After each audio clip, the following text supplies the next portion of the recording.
and welcome to Adult Music, the podcast with music for the mature mind. This is episode 210.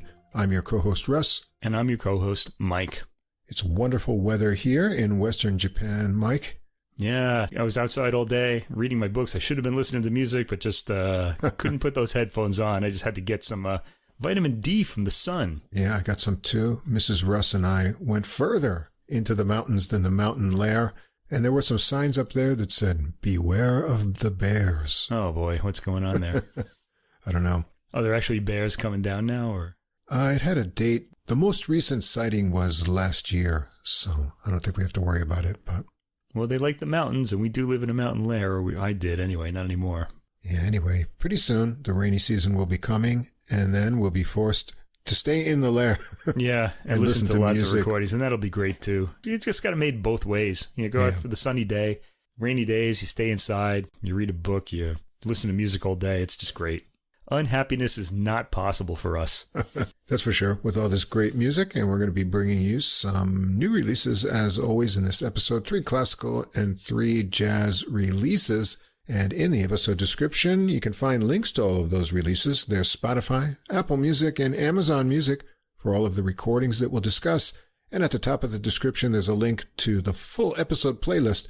That's all the music in one place on Deezer, CD quality streaming music from France. If you can't see the full description or the recording list and links are hard to access wherever you're listening to us now, you can always come over and check us out on our host site. That's Podbean, PODBEAN.com. Everything's easy to follow there. If you enjoy the podcast, please follow or subscribe wherever you like to listen to us, and tell a music-loving friend. If you take a moment to give us a ranking or write a short review, that helps us get listed in the music categories and the podcast recommendations, and that's another way that we can grow our audience. Also, come follow us on our Facebook page to get extra info and some information about new releases as they come out during the week. You can leave a message or comment there as well. You can follow us on X too. We're over there at Adult Music Pod. And if you'd like to contact us directly with any comments or questions, our email address is adultmusicpodcast, all one word, at gmail.com. I'll have to figure out something we can do on Instagram. We've got an account there too, but you can't post links. Only pictures. What are we going to do? Yeah, pictures and video. Pictures of us having fun? That'll be just us sitting on a sofa wearing headphones. That's all you're going to ever get.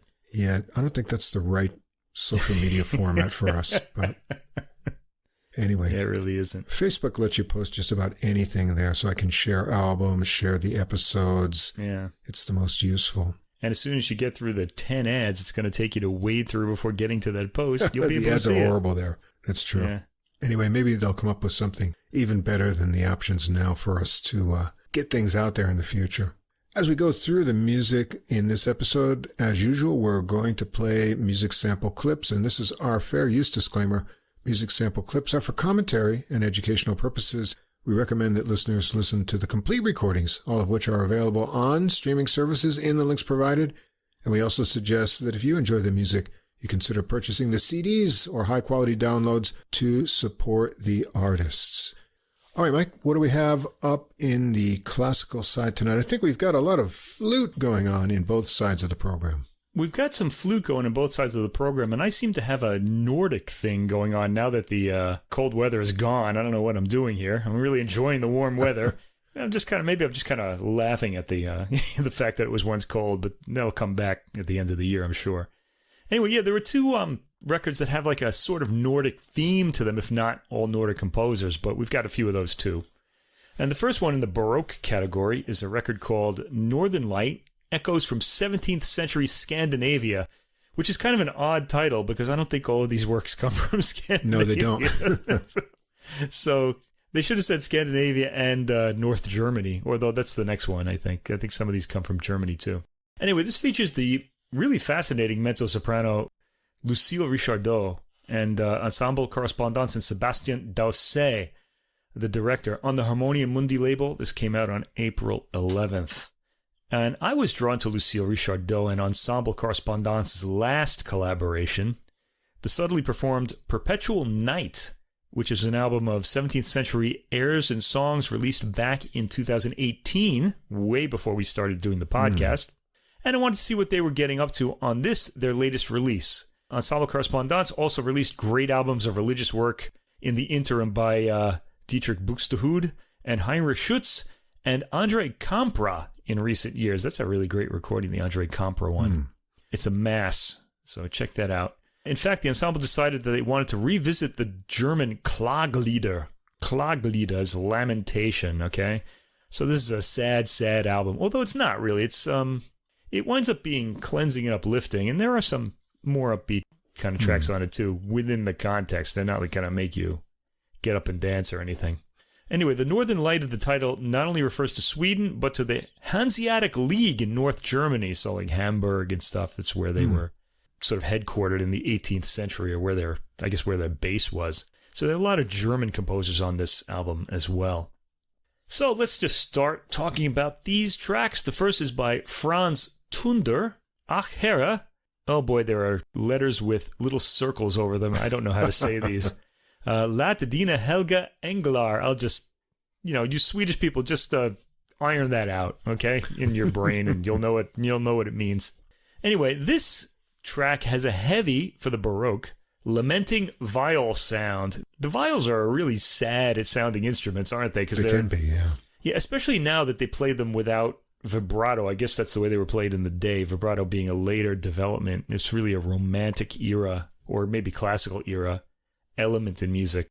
There's a satisfying old organ in there, too. That's Sébastien Daucé playing that. Richardot's dark, low mezzo comes in at 1 minute and 30 seconds, and she's really the main feature of this album because of that very unique sound that she makes. Let's hear a little bit of her.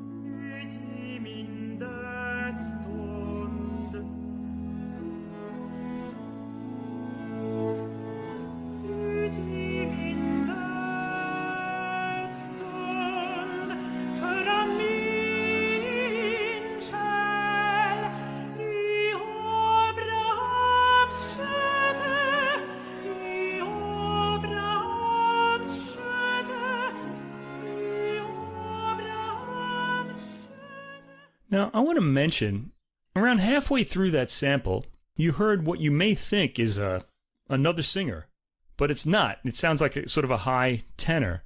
That's her. It's the same. That's the same vocalist. She's got a lot of timbres, and it's really fascinating to listen to.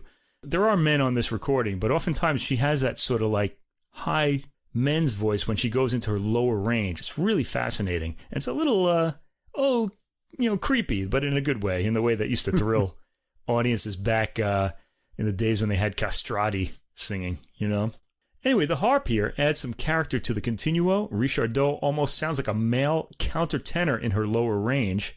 And the track itself is slow and leaves a lot of space, gently played on the viola da gamba as it is.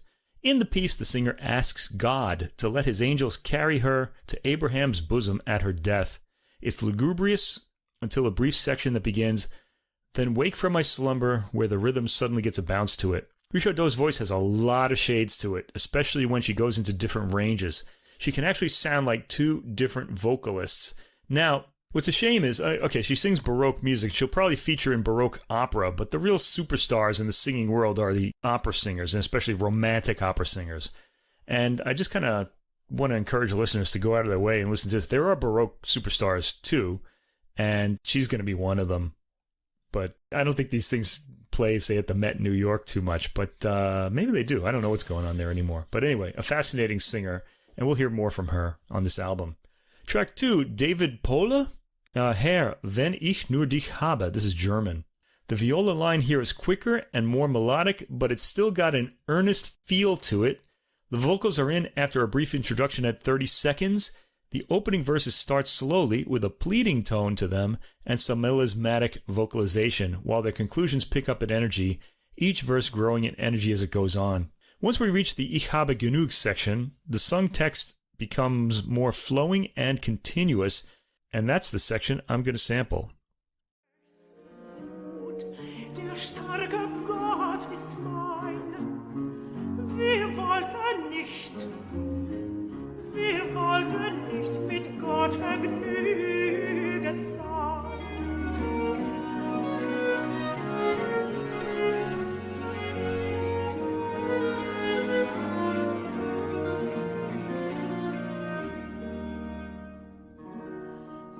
Ich habe genug, was kann der Himmel geben, wo du nicht bist, o süßes Seelenleben.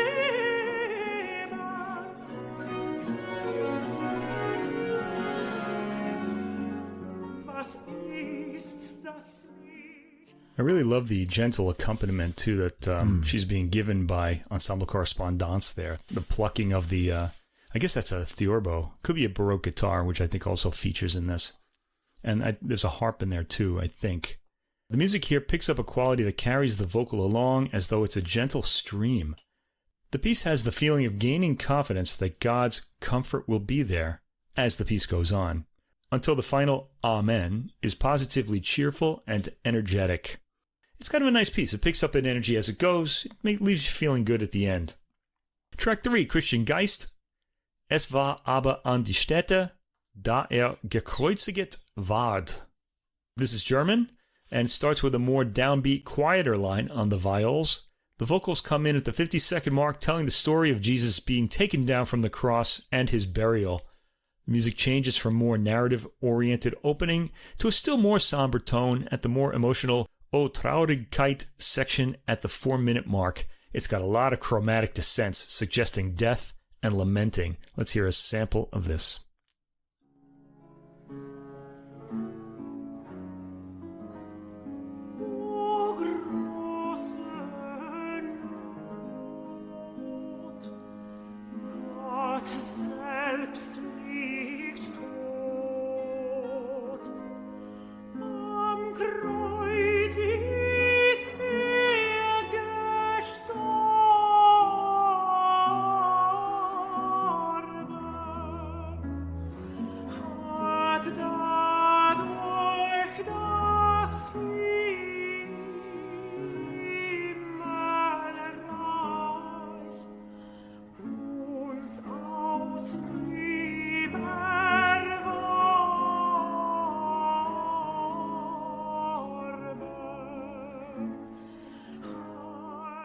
All right, you heard 2 chromatic sections in there. Caught my ear right away. Yeah, one at the very end, in case you're not attuned to that. But if the harmony sounds a little odd, in this case, that's a chromatic. In this era, that would suggest the weeping and the sorrow that comes at someone's death. Chromatic lines tend to mean death in Baroque music. The work ends with a verse in which the singer pleads to Jesus to help her yearn for him until her own death. Track 4, Giuseppe Peranda. Oh, that doesn't sound like a Scandinavian name to me. O Jesu mi dolcissime, which I think is Latin in this case. Viola da gamba play long, sustained, lamenting lines. At the 53-second mark, 3 vocalists come in, singing with some volume. Richardot apparently getting into the sweet high tenor range here. So she's the low voice in this case. Her ability to get into this range is a little frightening at times. The 2 soprano voices are Caroline Venance and Caroline Bardot. They break into a polyphonic line following their opening statement, and I really like this in Baroque music, so that's where the sample is going to be.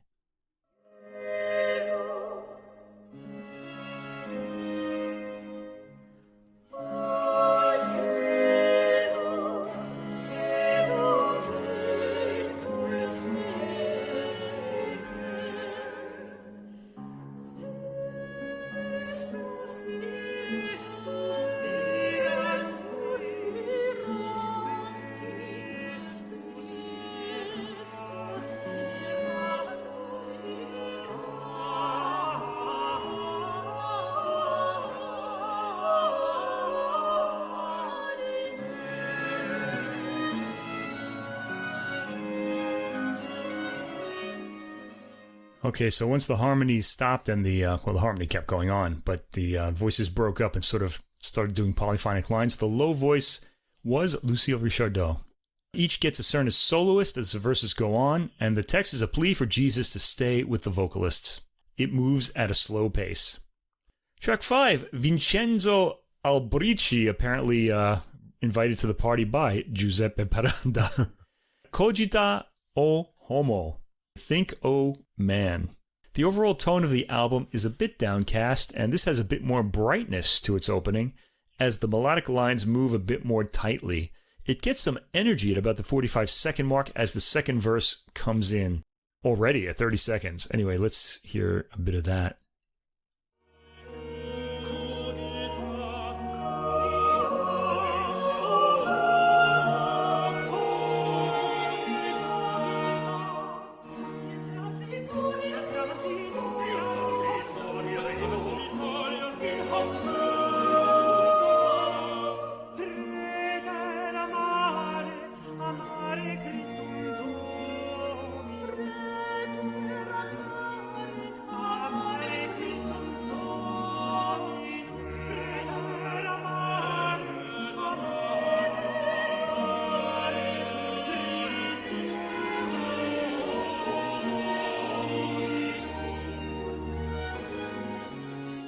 Okay, so there are some actual male voices in that texture for the first time on the album.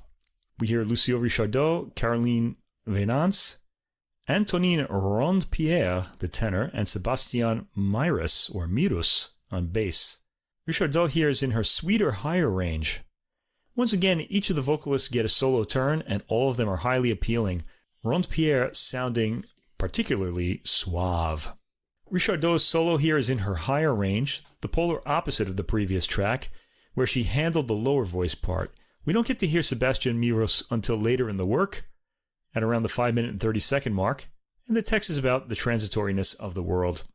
Track 6, Johann Christoph Bach. Great Scandinavian composer, actually.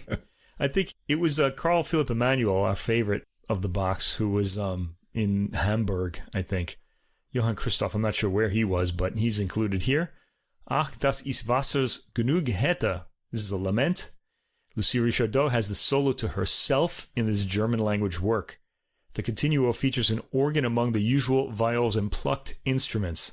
The text is about how the singer's sins are too deep for mere weeping to make up for.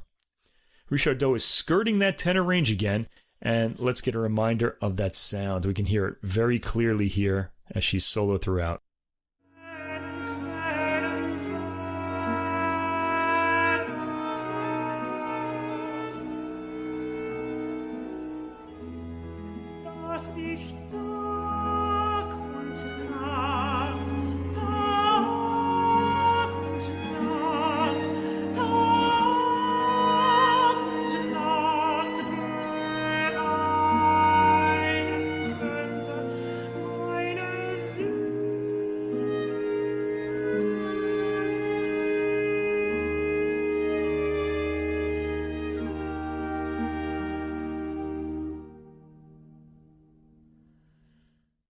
And there's more, even though that sounded like a conclusion. There's about 7 minutes more after that. Richardot builds up tension as the melodic lines tighten and shows a good sense of drama. The German text comes across clearly as well. Track 7, Christian Ritter, Salve mi puerule. There's a burst of brightness at the opening here as the vocalists greet the boy Jesus. The track features Richardot and tenor Antonine Rondepierre, allowing Richardot to go into her higher range. Let's sample the opening of this work.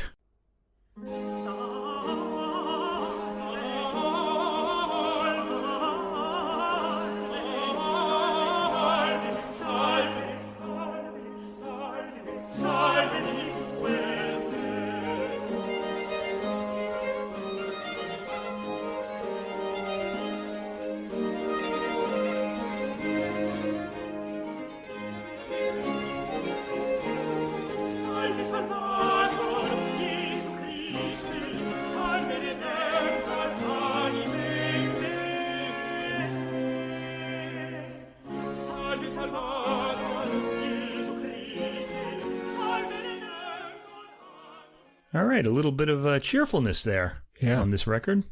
The music slows and smoothens as Richardot declares the great and wondrous mystery of the birth of Jesus. I guess this is a Christmas piece then. Roland Pierre comes in to complete the verse with his smooth tenor. The piece is in ABA form and ends with celebratory and rhythmically vibrant Alleluias. Tracks 8 through 11 are instrumental. A nice little break in the program. These are works by Sébastien Knupfer. Suite de Danse. This is clever programming, really, with these dances coming after the more cheerful Rito work we just heard, although the dances themselves are pretty slow. They fit in with the earlier program well. The first, track 8, is an Allemanda, marked lentissime. This starts lugubriously on sustained viol tones, and it sounds like there's a theorbo in the texture, but the player is uncredited on the track listing, so I don't know who it is. It would be Thibaut Roussel, because he's playing the theorbo on this album. The booklet only lists viola da gamba, a violin, and a bassoon, but we can clearly hear a plucked instrument in there. The bassoon, by the way, is Melanie Flahaut. Track 9, Quaranta. This track is a bit more upbeat and features a recorder, which is also uncredited. Harmonia Mundi, let's get with the program here. This is brief at just a minute long, but we'll give it a short sample.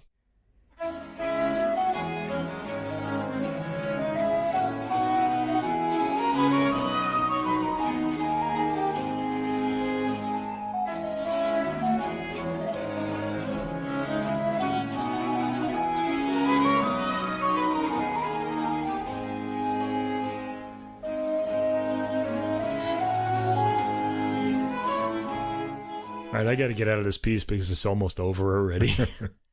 So that sort of a rhythm like that, it reminds me of the happiness you get after you've drunk about 1 or 2 beers only. You're not drunk yet, but you're kind of, buzzed and you're just sort of in that state of happiness, and it's kind of exaggerated. So I think that this Quaranta puts that feeling across well. I'm sure it's supposed to be an elegant Baroque dance, but that's what I'm hearing anyway.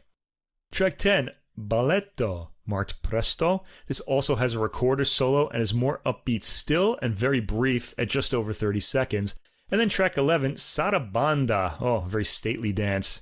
This, of course, is keeping with the tone of the album. It's got a languorous melody, and the recorder is back in with a melody of about 55 seconds. I think of the saraband as the tango of the Baroque era. What do you think of that, listeners? Write back to me and tell me how I've lost my mind. Anyway, let's sample this.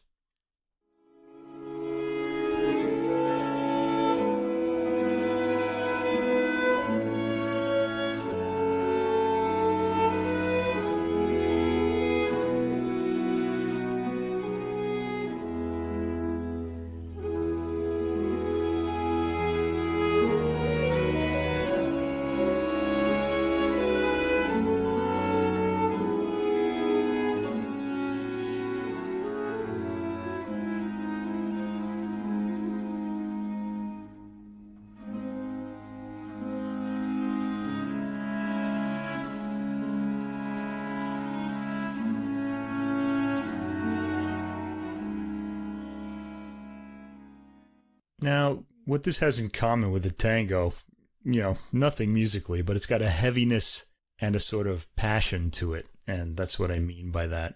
The recorder disappears for the last verse, and the work sets the tone for the next vocal work, which is track 12, Johan Krieger, I frid vill jag nu fara. That's Swedish. I don't know how Swedish is pronounced. I was once made fun of for trying to pronounce Swedish. So I assume that wasn't good. Anyway, it means I want to go in peace now. This is actually in a Nordic language, and the piece starts with legato viol harmony. It's got some detailed melodic content to it. The vocalist comes in at 1 minute and 15 seconds.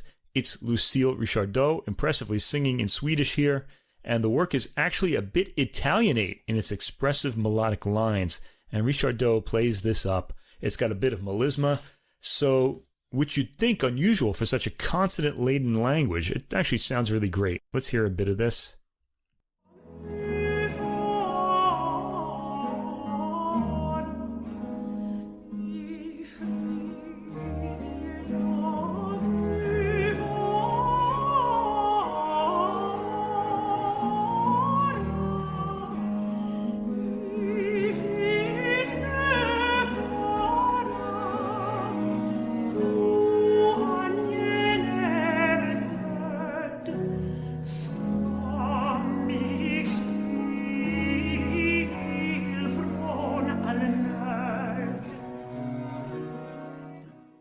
The piece goes by quickly, and it was appealing to a surprising degree, considering that the text is a plea for death to set the singer free. I guess that would be a happy thing. So, there you go. I like the slowly walking bass toward the end.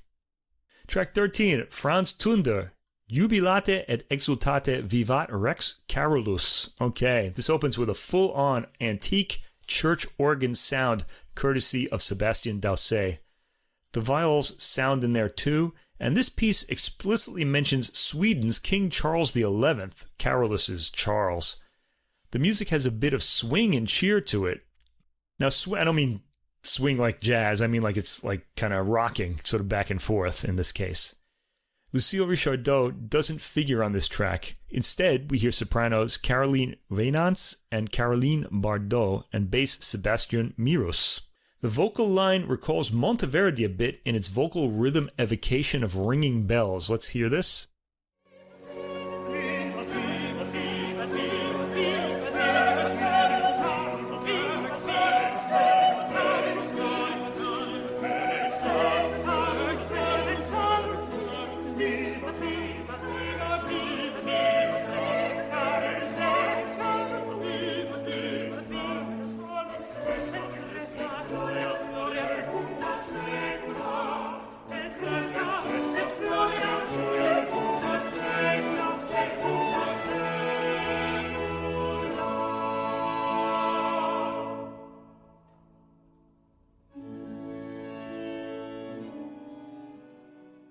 It's a long pause before the next section starts. So the bass Sébastien Mirus gets a solo at 3 minutes and 30 seconds. It's a well-rounded, clear voice. This is the most cheerful piece we've heard on the album. The Glorias in the 6th minute are particularly rousing. Track 14, the final track, Johann Fischer, Das klagende Schwedenreich. And we end this album on a downer. King Charles XI, celebrated in the previous track, has died. And this is a lament for him. It features Lucile Richardot's solo and starts with her singing over solemn organ tones. I'm going to go ahead a little bit so that we can hear her.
I particularly enjoyed Richardot's melisma singing in this piece.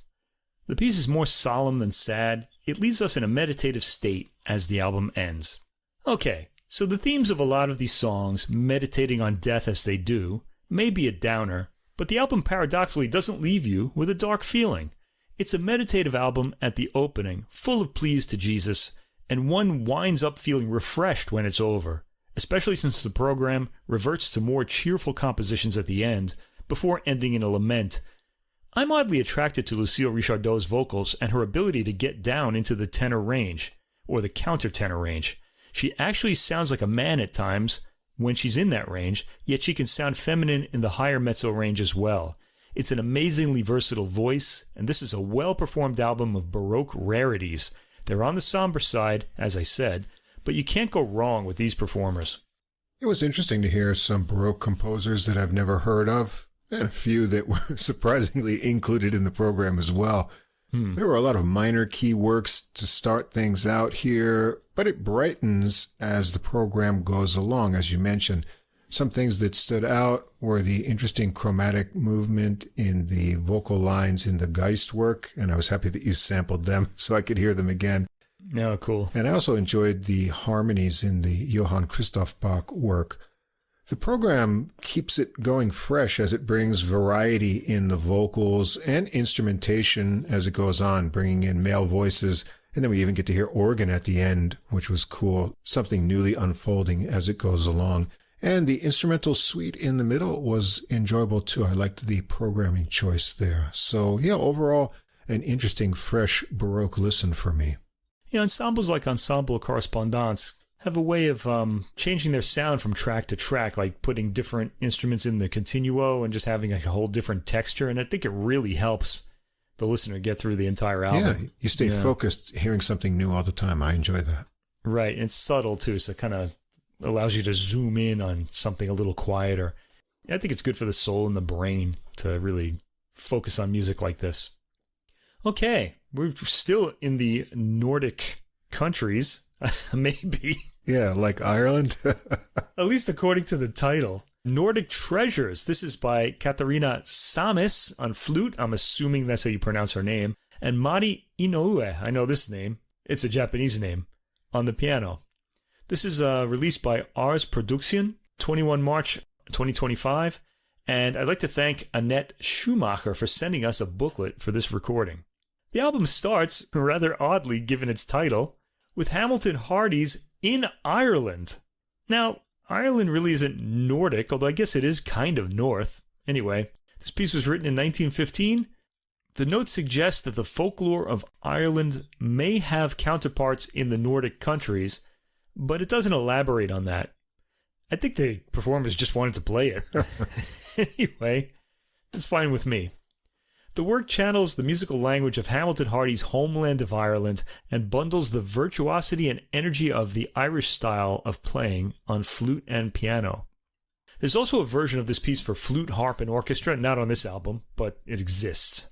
The piece starts with romantic harp-like arpeggios on the piano. You can't really get away from that Irish harp sound when you're listening to Irish classical music.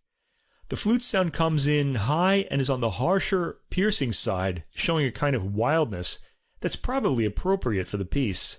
It's well captured on the recording, though. Samis' tone softens as she goes lower, but she's in a very high tessitura for her entire opening line.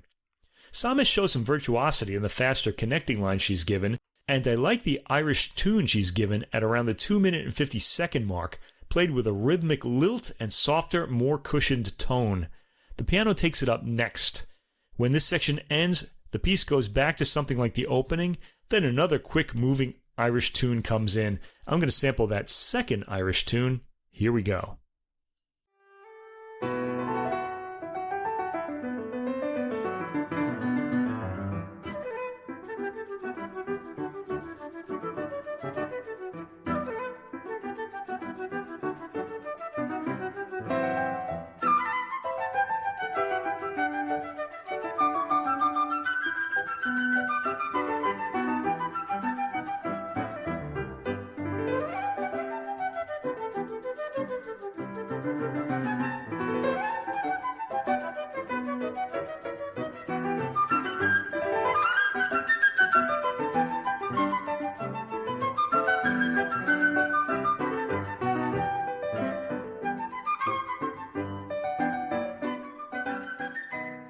Yeah, good breath work and articulation by Samis there, and I really do like Inoue's playing throughout the album.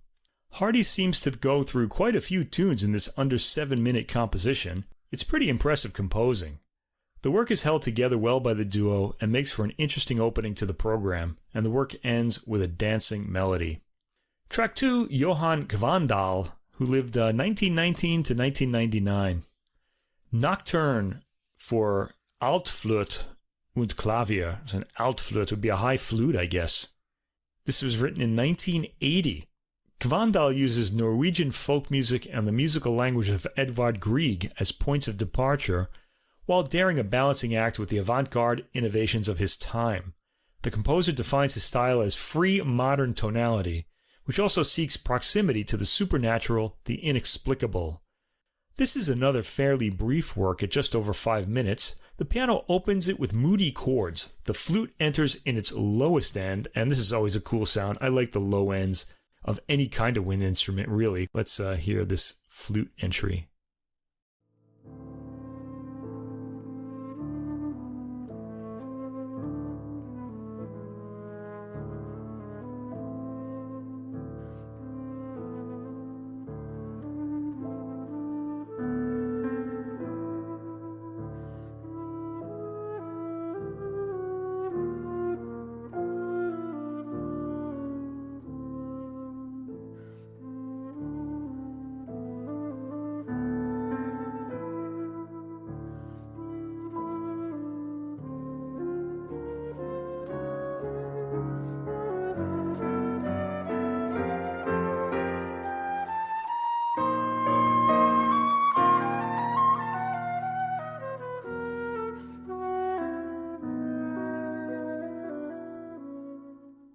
and that's pretty much the mood of the piece. It's a little haunting. Tempo suddenly speeds up at around the 1 minute mark. We heard a bit of that actually, and then decelerates back to the moody opening, which we also heard. The piano then comes in with another theme, sounding modal in shape, and the flute repeats it. I have to say, Mari Inoue on piano has the measure of this music. She characterizes evocatively, and I like her overall sound.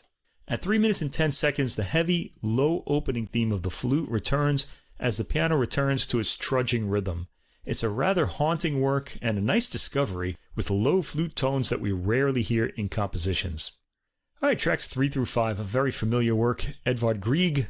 This is a transcription by Nama Neumann. It says B-E-A-R-B, and I'm not sure what that's an abbreviation for. Anyway, this is Grieg's Sonata in F major for violin and piano, and here it's transcribed for flute and piano.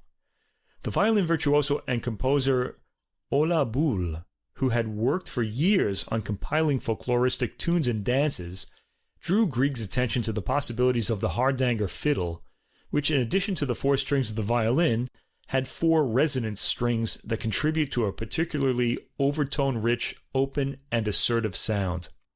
There's no hardanger fiddle in this work, but the rhythmic and melodic texture with its sharp dotted lines, playfully decorated fifth steps, and flat repetitions is particularly reminiscent of the sound of the hardanger fiddle and characterizes the work's exuberant mood. The Norwegian composer Gerhard Schjelderup said that this sonata is the work of a youth who has only seen the sunny side of life.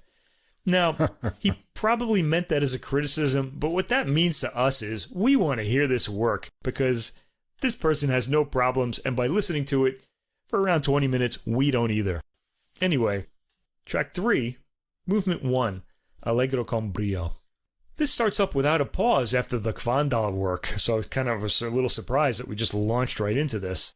It starts suggesting mystery, then goes right into a startling, cheerful melody. Let's hear all of that happen.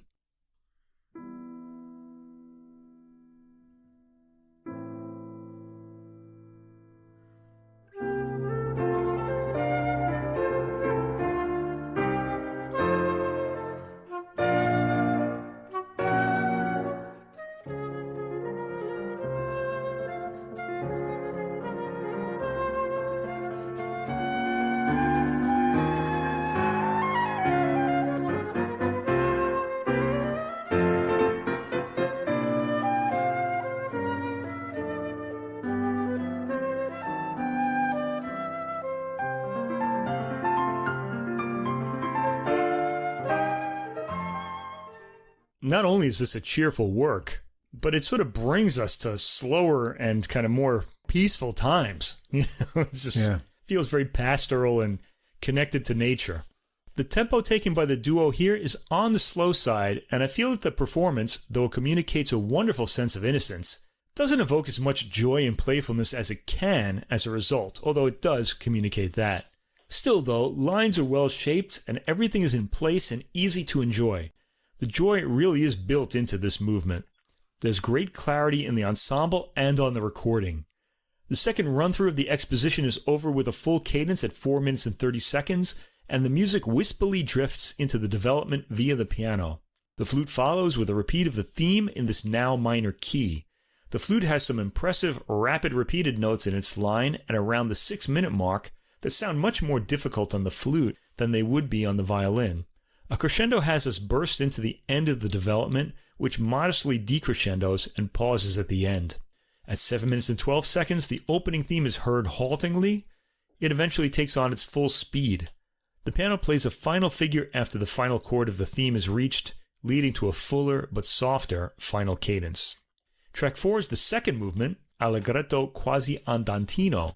This movement has a tiptoeing quality in its staccato and in its tempo.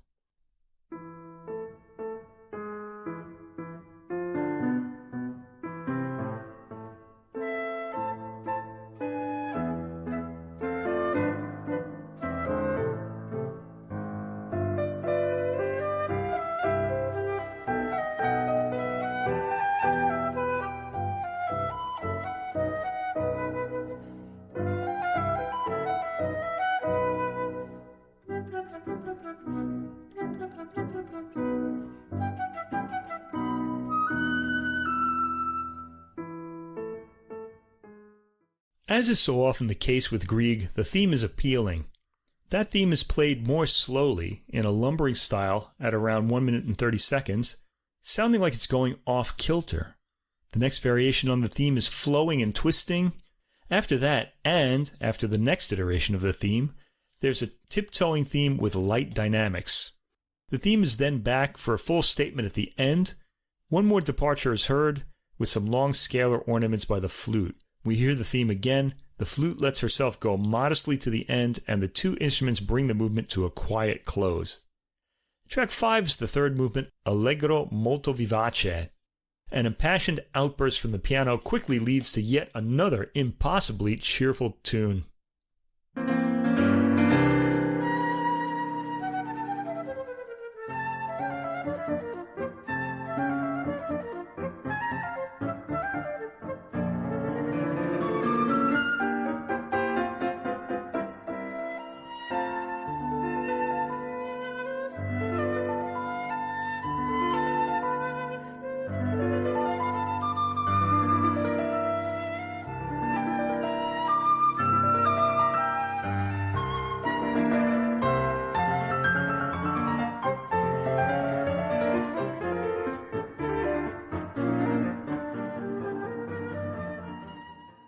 Yeah, we all need to be listening to the Grieg Violin Sonata, no matter what instruments it's played on, in 2025. Having the flute play the violin's line gives the movement a strong, pastoral feeling. Katharina Samis once again has quick repeated notes that wouldn't be a problem to play on the violin for the first departure from the opening rondo theme, but on the flute are a lot more difficult. The tempo in this movement sounds suitable. It allows Mari Inoue to have her lines come across with a crystalline clarity. Once the theme ends, again with a full cadence, a dancing theme comes in canon, the voices starting in different ranges of the violin and piano. At this section's end, the opening rondo theme sounds one more time, and the work ends on a satisfyingly bright cadence. Track 6, the composer Karl Reinecke, who lived 1824 to 1910. This is a ballade, opus 288. Man, this guy composed a lot of music. It starts with the solo piano playing a heavy, pensive theme. The flute comes in prettily here. It's serious sounding, but the timbre lightens the overall tone of the piece. At 2 minutes, the piano begins arpeggiating his figures, and the flute reaches up into the high end. Again, Samis has a harsh tone up that high. It's not necessarily a bad thing, depending on the expressive quality required of the music, but here I think she wants something more cushioned and well-rounded. At the 3-minute mark, the flute has some fluttering figures, and Samis' tone sounds much more comfortable here. Let's hear some of that part.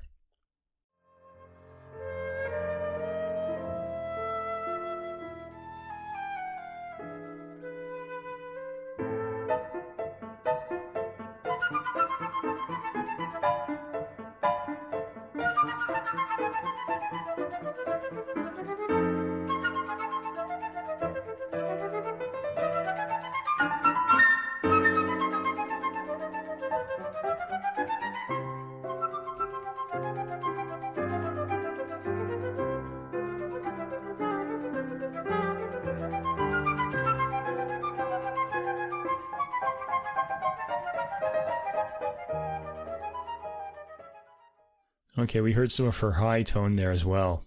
The opening theme is back afterwards, and we seem to be repeating the entire opening section. The flute leads into another fluttering section in the 5th minute. This leads to the total contrast of the opening mood as the flute joins the piano in a heavy meditation. Familiar material from the opening repeats here, and the piece ends tranquilly with a soothing flute line. Track 7, Jakob Gede, 1879 to 1963. This is his composition Jalousie, turned into a tango fantasia by Toke Lund Christiansen, who's a contemporary composer born in 1947. Gede's work Jalousie uses a tango rhythm, and it starts with a high flute line in this particular fantasia, again piercing in the high end. It's pretty exciting. There's an introductory section, and at about the 1 minute and 20 second mark, the tango proper begins. Samis putting a lot of passion into her playing, and even getting some lower bass figures in between the melody. There's some impressive filigree work from Samis in this work.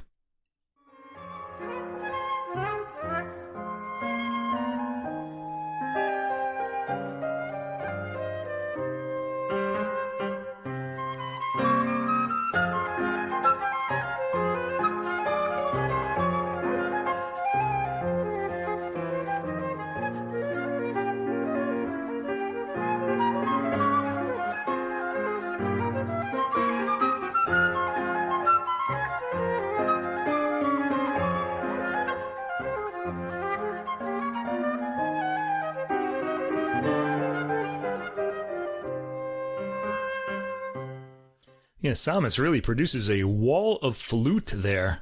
Phil Spector would be proud.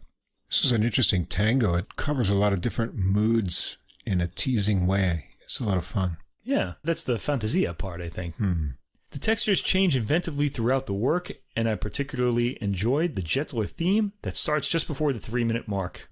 Different variations on the theme continue to the end. There's another soft variation played in the more appealing lower end of the flute in the 4th minute, and the piece crescendos to a big ending. Track 8, the final track, Laura Netzel, 1839 to 1927, Berceuse for violin and piano, here arranged for flute and piano. Netzel's musical output is mostly based on small, intimate ensemble combinations. She was Finnish and moved with her family to Sweden when she was a year old. This is a pretty gentle melody right from the beginning, and it's a really pretty piece and should be taken up. It should be more famous than it is. Let's hear it from the beginning.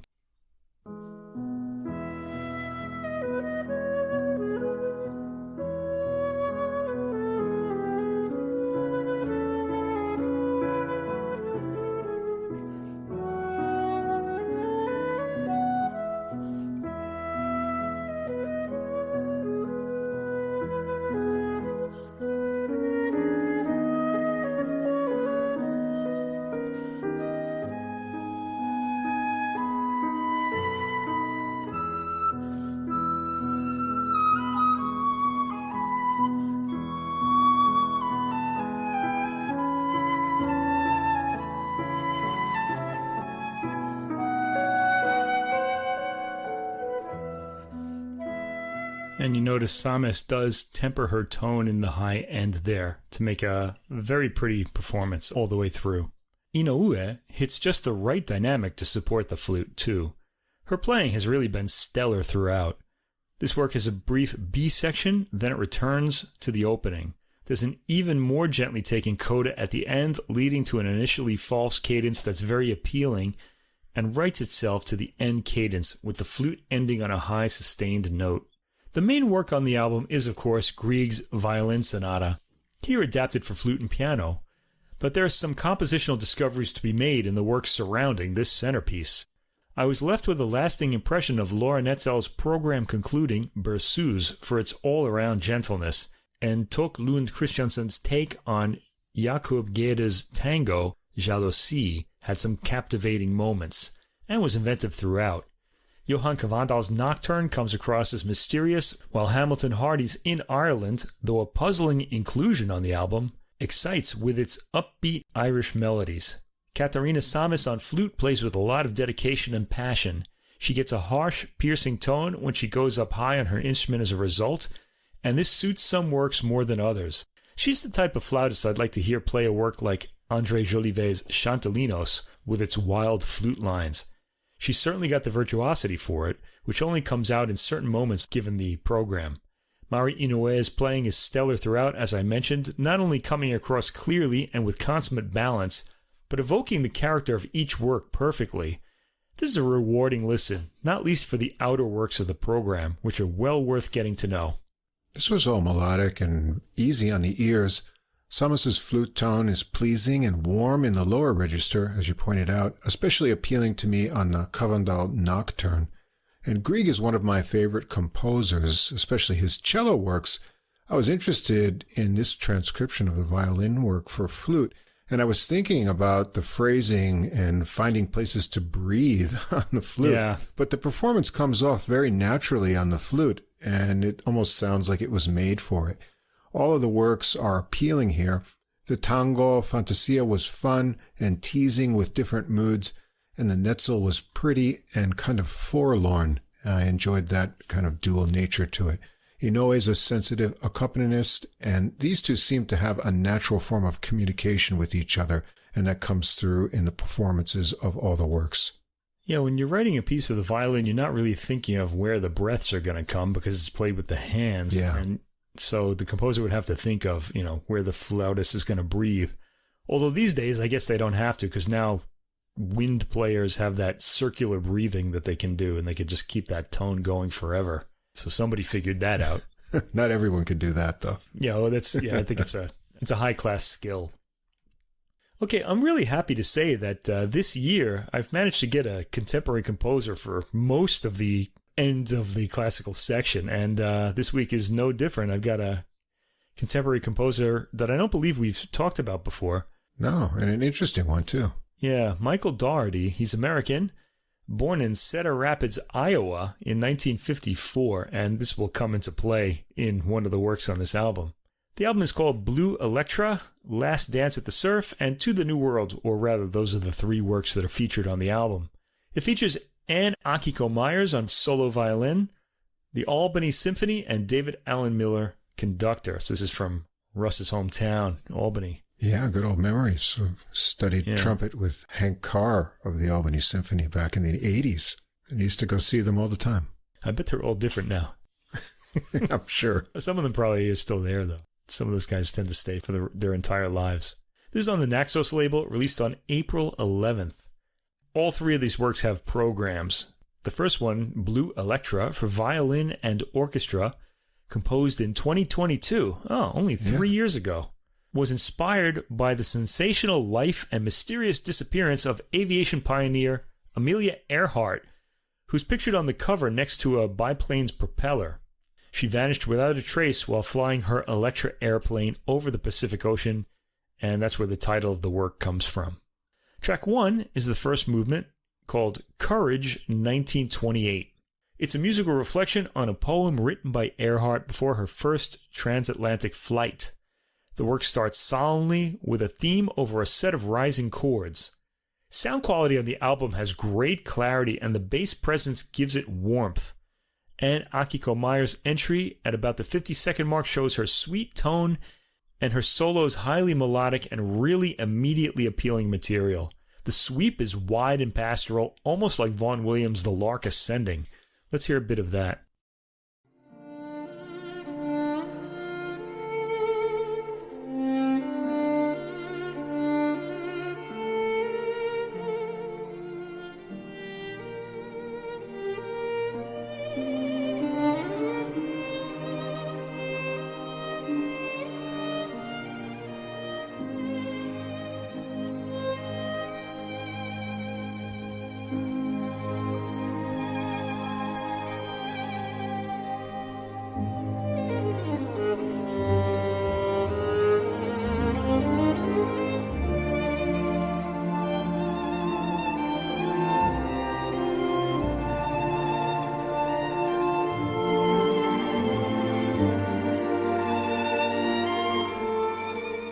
Yeah, evoking big dreams and wide open skies. Yeah, great sound too. Yeah, this recording really is amazing. It's a good one to test your stereo with. It sounds fantastic. I wouldn't be surprised if Daugherty had The Lark Ascending in mind in expressing his solitary figure lost in wide open blue skies. The violin gets some dramatic chords at 3 minutes and 26 seconds and goes down to its lower end for some ear-grabbing tone. A cadenza follows, highly dramatic, melodic, and full of double stops. Daugherty's fortissimi are vividly colorful. The writing for the violin is mostly melodic and often beautiful, and I like some of the timbres Meyer produces and Daugherty evokes. Track 2, the second movement, titled Paris 1932. Daugherty here imagines Earhart as a guest of honor in Paris, celebrating her transatlantic flight and receiving the Legion of Honor at a high society hot jazz soiree in Paris. The movement begins with solo violin. It goes into a sort of hoedown-like dance, very quick and bee-like in its line. Let's hear it.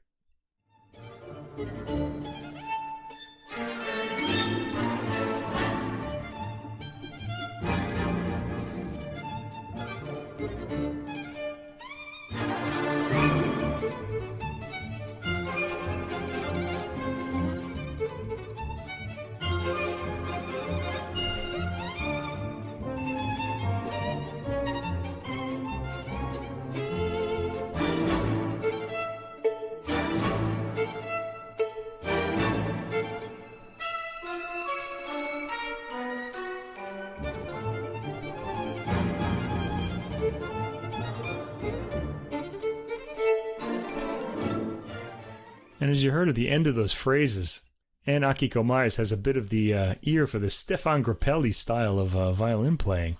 This piece has a freewheeling, carefree quality, and jazz references to the violin line come through clearly as well. Meyers capturing the feeling, and Daugherty perfectly evoking the era. David Allen Miller and the Albany Symphony capture the spirit of the writing perfectly as well. Track 3, the third movement, From an Airplane, 1921.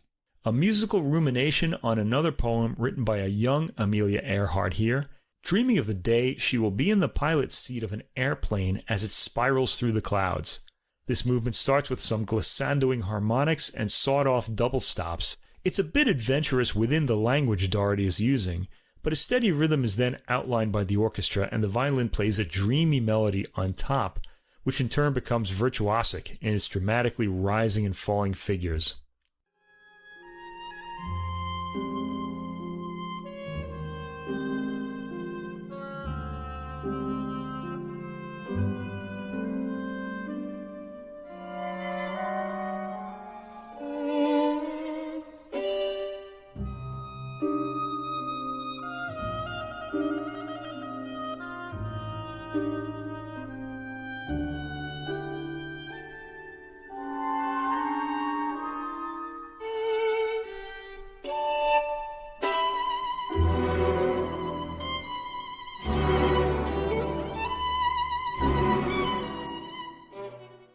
I'm surprised at how well the violin captures the sense of flying in a biplane, and really how well Daugherty evokes it. Again, the recording captures the open and vividly colorful sounds the orchestra makes. At 3 minutes and 42 seconds, the theme becomes modal and evokes North African lands briefly.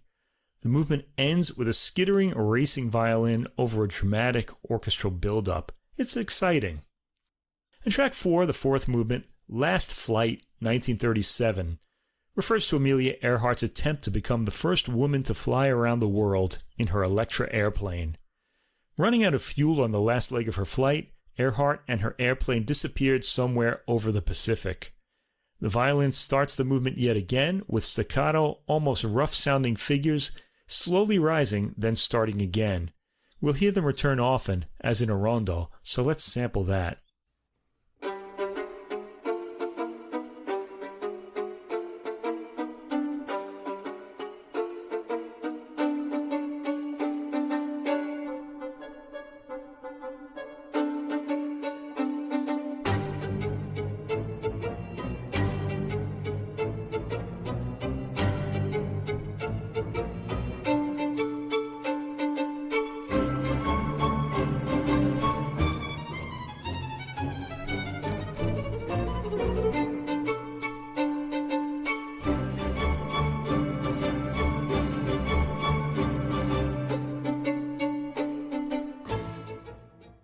It's almost like a propeller trying to catch and spin.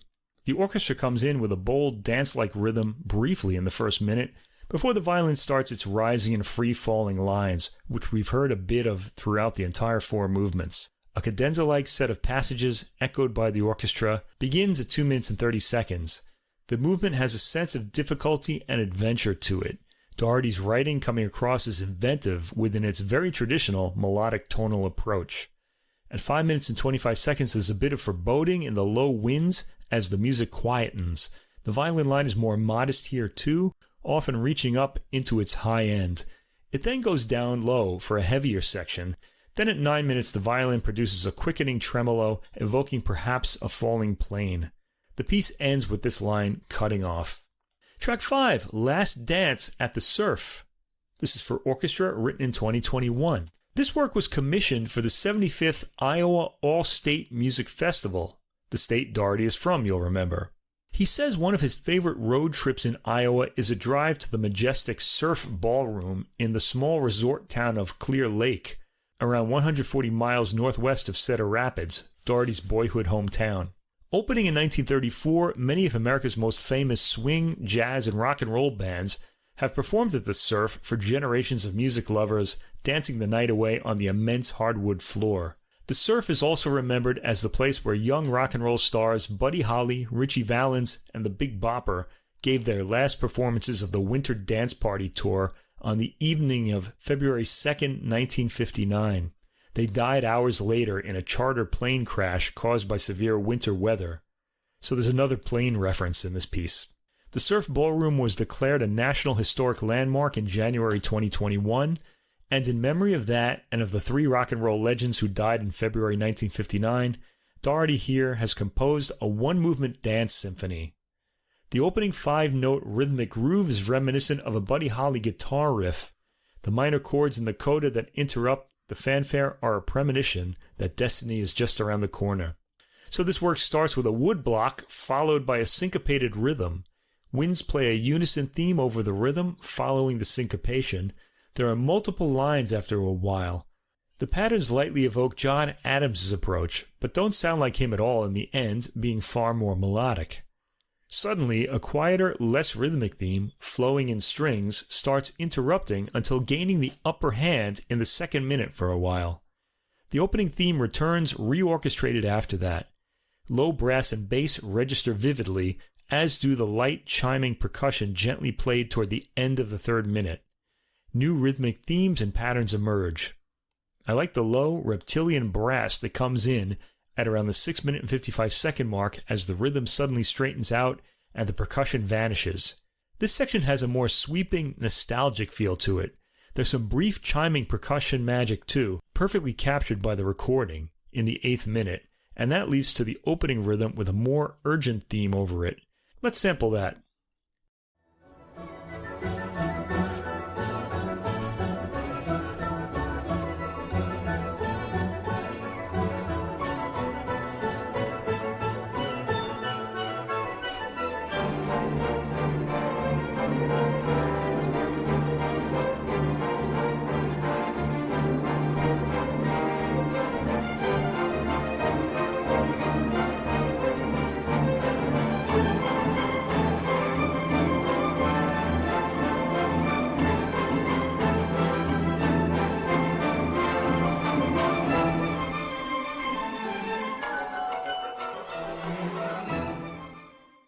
A slower, broader, more pronounced variation on the syncopated theme comes in the 10th minute. A romantic string theme sounds in the 11th minute over thumping syncopated bass pizzicati. At 13 minutes, a wilder variation on the opening rhythm begins. You get the sense of a conga rhythm being beaten down by the syncopated rhythm. This morphs into an earlier theme in the 14th minute, and the piece ends quietly with gentle metallic percussion hits. Tracks 6 through 8, To the New World for Orchestra, written in 2019. Composed to celebrate the 50th anniversary of the Apollo 11 mission and astronaut Neil Armstrong's first walk on the moon on July 20th, 1969. The composition is separated into 3 movements like that Apollo 11 rocket, which separated into 3 stages after liftoff, and like the spacecraft itself, which was divided into 3 modules. Soprano Alyssa Johnston sings the theremin-like soprano lines. Track 6 is the first movement called Moonrise.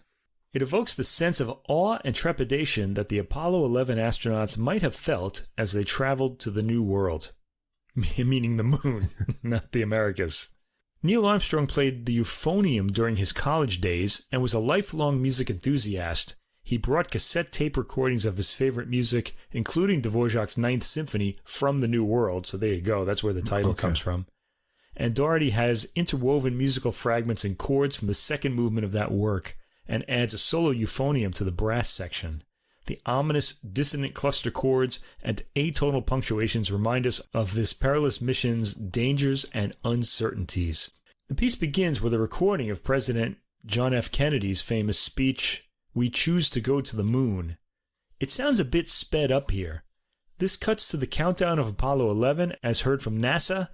Spacey chords then come in, as you've heard in 1960s movies, or, if you live in Japan, you may have heard these types of chords from a gagak orchestra, with some brass lines forming melodies. The solo soprano Alyssa Johnston does a remarkable impression of a theremin, though sounding far more human than that electronic instrument. The orchestra plays fanfare-like themes, with the soprano imitating the theremin, sounding over them. Let's hear a little bit of this so that we can hear what I'm talking about with the soprano voice.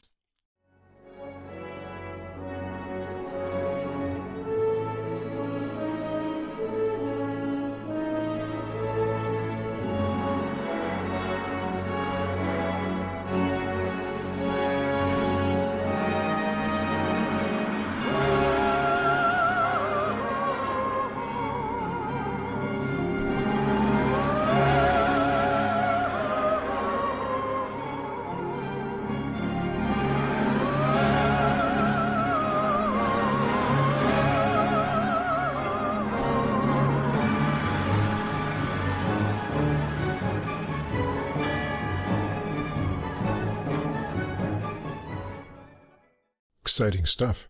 Yeah, the whole theremin element comes from the glissandos, really. Otherwise, she just sounds like she's just singing a vocalese. By the 5-minute mark, the chords have straightened into one of those rising, wonder-evoking harmonies, and this breaks off at 5 minutes and 30 seconds as more sinister sounds come in, evoking the danger of the mission. Track 7, the second movement, One Small Step. This was inspired by Armstrong's memorable words. Daugherty has rhythmically translated Armstrong's iconic phrase into a repeated, syncopated rhythmic pattern, first heard in the marimba. Neil Armstrong was a big fan of the theremin. Actually, he sounds like a pretty cool guy. Yeah. I kind of wish I had met him. Who knew, you know? I mean, it was cool enough that he walked on the moon, but then he likes all this music, too. Now, the theremin, of course, isn't used here, but Daugherty evokes its sound by featuring an amplified soprano vocalist, that's Alyssa Johnston, singing eerie, wordless, glissando-like melodies as part of the orchestral texture. After hearing Neil Armstrong's famous words, now, people say that it's one small step for man, one giant leap for mankind, but I actually hear it, and I can't get this out of my head. One small step for a man, and he just kind of leads the two words, you know, a man, so you don't really hear the but I think he says it. Listen carefully. It's hard to hear through all the static. Anyway, we get one small step for man in this interpretation. The soprano then starts intoning the famous phrase and singing vocalese after that. Let's get a sample of this.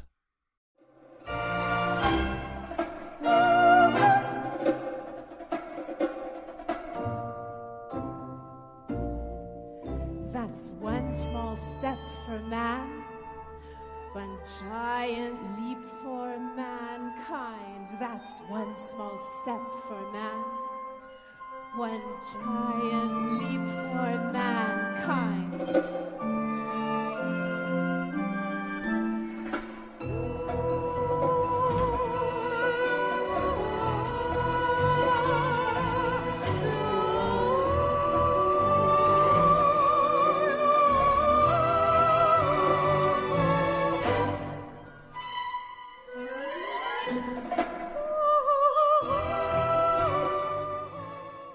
That whole rhythm kind of puts me in mind of the Jetsons, you know? It kind of sounds like something they might listen to, you know? Anyway, the movement pretty much goes on like this. It's celebratory and a little spacey and loopy, too. Track 8, the third movement, Splashdown, celebrates the return of Apollo 11 in a dance rhythm composed in a recurring musical motif of 11 beats. It starts with urgent percussion. Let's hear that.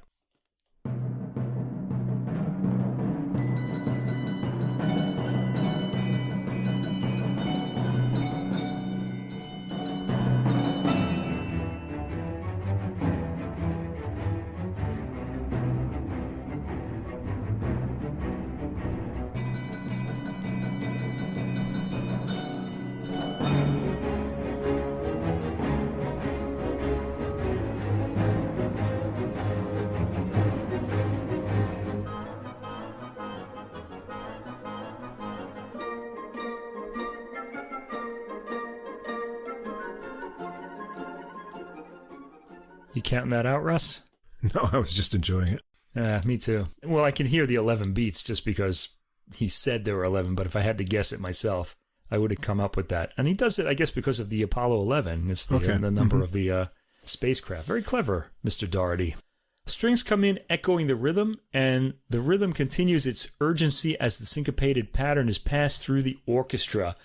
I really liked the brass growls on their rhythmic chords at 2 minutes and 30 seconds and onward. The soprano/theremin is back in the 4th minute, sounding more like vocalese than any of the eerie, spacey theremin sounds here. At the 6-minute mark, it sounds like we're headed to a big climax, complete with soprano vocalese. The approach is extended for another entire 2 minutes, Daugherty pulling out more and more effects to extend it. At 7 minutes and 30 seconds, the boldness suddenly disappears, and we get a quiet, starry theremin soprano moment, evoking the astronauts, now back on Earth, gazing toward where they'd come from. There's a sudden big staccato chord to end the work. You really couldn't ask for better performances of these works. The Albany Symphony under David Allen Miller's baton produced clear, beautiful sound and rhythms that capture the eras they're evoking. They're right in tune with how the rhythms in this music should move and how the work should sound. Daugherty's music is easily accessible and extremely enjoyable on a first listen. The most inspiring work here is Blue Electra, and it's fitting that the work gets top billing on the album cover. Daugherty has some inspired ideas in each of these works. There are surprises within their comfortable settings. Daugherty is an ideal contemporary composer to discover. The music is friendly and warm-hearted, and takes you on adventures, and these performances and recordings probably won't be bettered. They're close to ideal as they are. Well done, David Allen Miller, Albany Symphony, and soloists.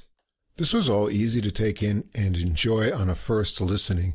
Daugherty certainly has wide-ranging inspirations for compositions and then also in the actual orchestration of the ideas. Blue Electra was richly orchestrated with intensely toned violin playing by Meyers.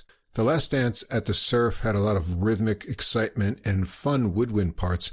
My ears are always listening for the bassoons in something like that. To the New World was a lot of fun, capturing the wonderment of the journey, and I liked how the theremin-like vocals reminded you of the science fiction quality of going to the moon. The rhythmic percussion and vocals on the second movement were unexpected to me, and they were a lot of fun. And Splashdown brings the journey to a big climax. Great performances by the Albany Symphony Orchestra and David Allen Miller, and great, rich, but detailed sound from Naxos. Yeah, absolutely fantastic. Sometimes we get one or the other, but it's rare to get both in that quality that we get on this recording. Okay, over on the jazz side, we're going to have 2 debut recordings tonight, Mike. Okay. Starting out with guitarist James Zito with Zito's Jump. It's a self-release, came out April 18th. A self-produced debut recording from the 28-year-old guitarist.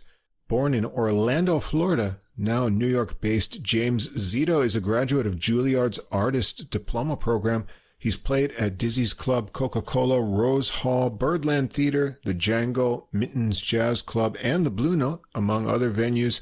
Zito took first place in the Wilson Center International Guitar Competition, and he received the special prize at the Jarek Smetana International Guitar Competition in Krakow, Poland.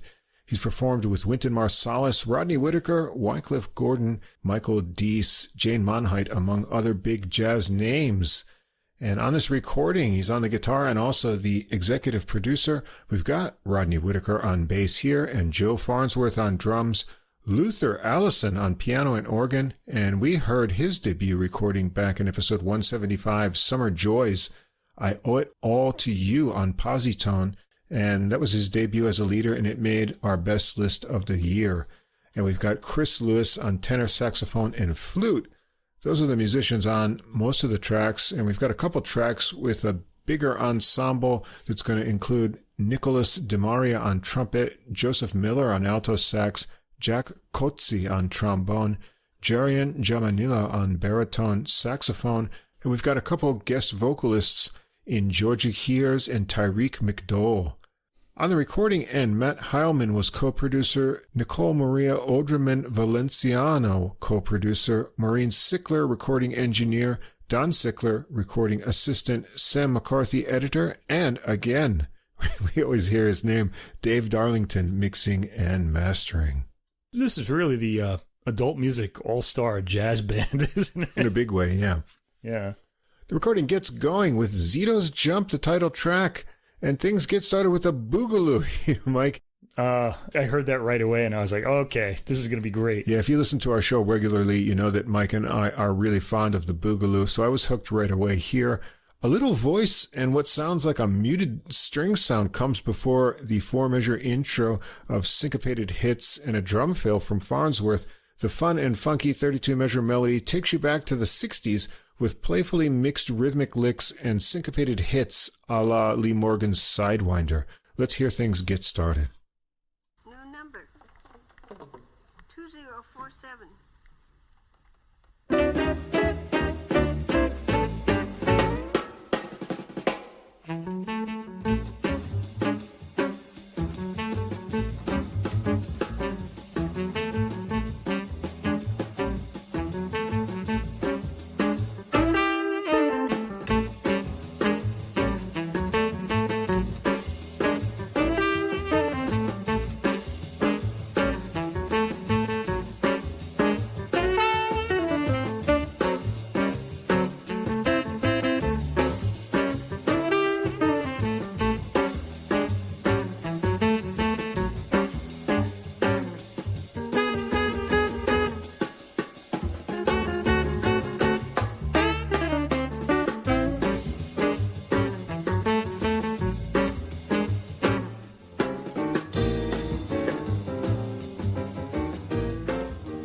From there, Allison's off on a swampy and funky piano solo. Don't miss it. I'd sample it, but we want to get a first taste of Zito's sound, which is warm and rounded. His solo here is full of rhythmic play, zippy lines, and tight chord playing. Let's hear it get going.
There's more tasty, bluesy ideas to come before they get back to a final melody section to wrap it up with Farnsworth building up a break to the final chord.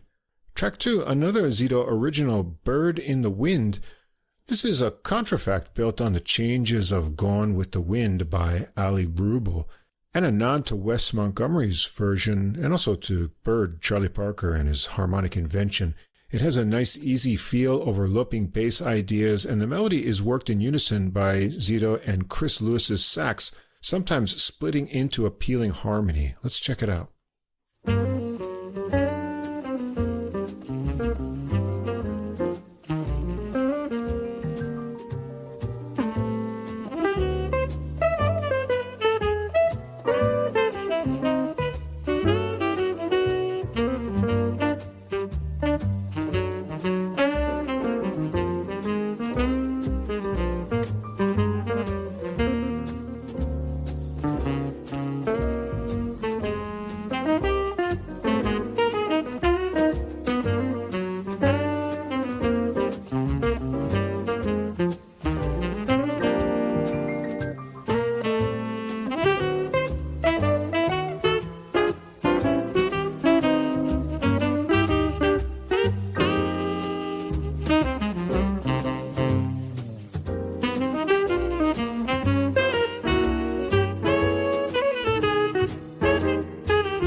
Getting going there on the sax, so let's listen to some more of his playing here.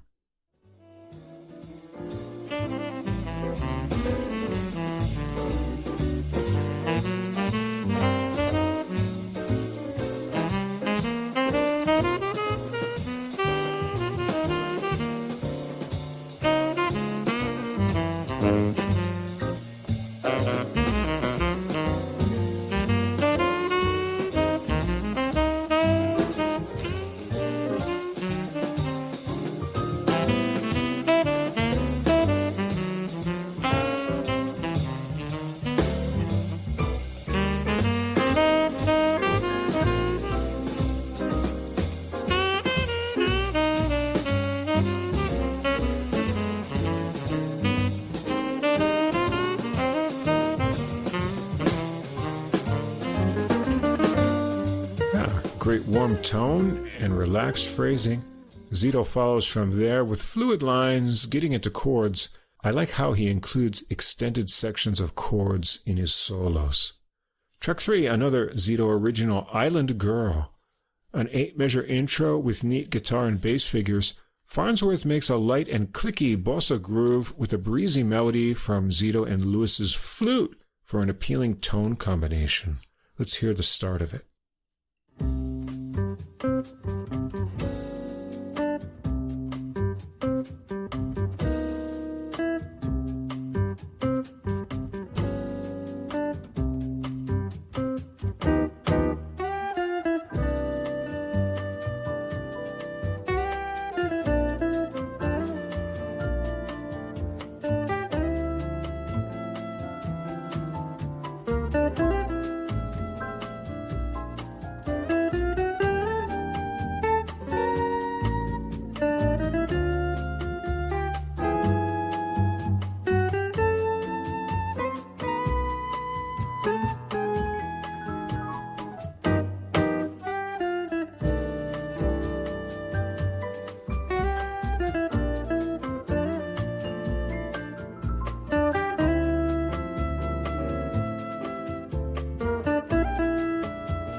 At the end of the 32-measure melody, Lewis is sent fluttering off into a flute solo with fine agility and some staccato notes, and then Allison has some dreamy piano ideas in his solo. I couldn't decide which one to pick for a sample, so let's hear a little bit of each of them.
Zito starts things out in his guitar solo with double stops and chords into easy flowing melodic ideas, and Lewis is back for the final melody section and some final flutters. Track 4 is also an original by James Zito, Time Zone. A cool groove from Farnsworth and Whitaker make this one unique. It sounds like 12/8, but if you think of it in 6 and listen along with the harmonic progressions, it sounds like a 12-bar minor blues. After a static 4-measure intro, Zito takes it around once, and then Lewis joins in for a round. Let's hear it. Let's rip this thing, man.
Lewis is off on a solo from there.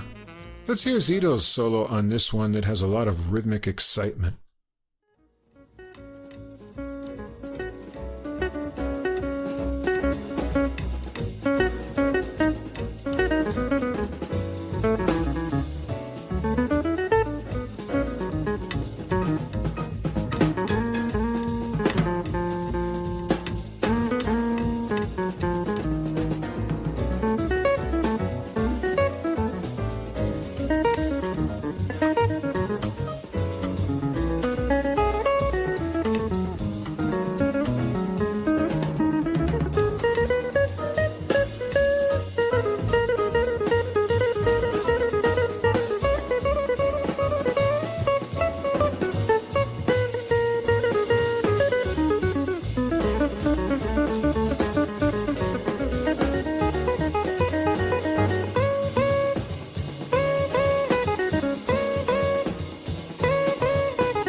Back to the intro idea there to bring Lewis back in. They vamp around on the intro riff for Farnsworth to get busy around the kit, working up energy to a faded ending.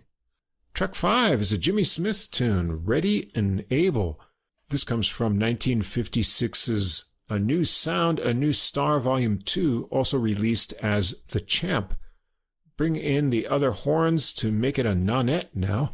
It's an exciting big sound right from the little intro phrase into the rhythm changes bass melody. The tune is only 2 minutes and 40 seconds, so I'll give you a sample from the melody into Zito's hard swinging solo that gets fun horn backing lines.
A lot of energy there, and the horns are back after his solo for a final melody section to an abrupt ending.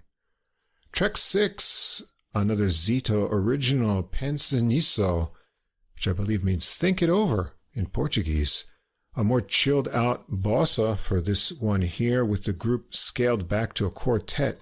The 8-measure intro has an alternating chord idea, and the main melody has two 16-measure halves that start out similarly but end differently. It extends into a final 8-measure section that gets back to the alternating chords from the intro and launches Zito into a solo.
I really like the dynamic contrast between the melody line and the softly strummed chords on the guitar underneath. Zito has spring-loaded, snappy phrases in his solo here. Let's check out Allison's playing on this one.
Yeah, very nice.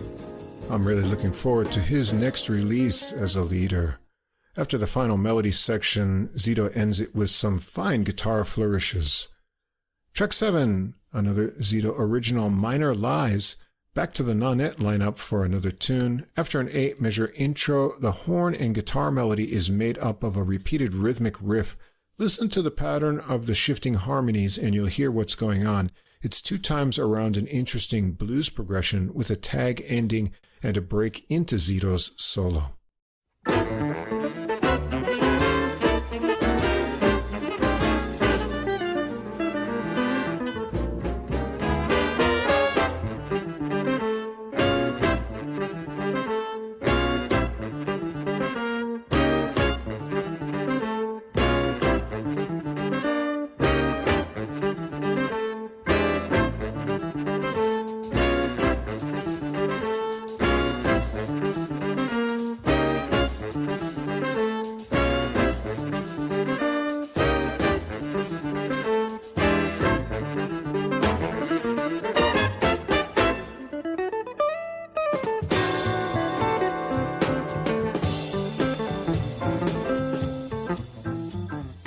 And the solo follows a 12-bar minor blues progression. Let's hear some more of his solo with neat horn backing lines.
Stop it as things are going along there. The horns get some new lines in a section that builds back into the melody to finish things up.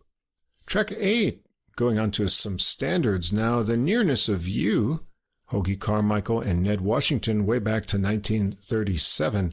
A solo rubato guitar intro with a few bass notes from Whitaker sets up Georgia Hears for a feature on the vocals here. This was a signature song for Sarah Vaughan, and Hears does a fabulous job in that spirit. Let's hear it get going.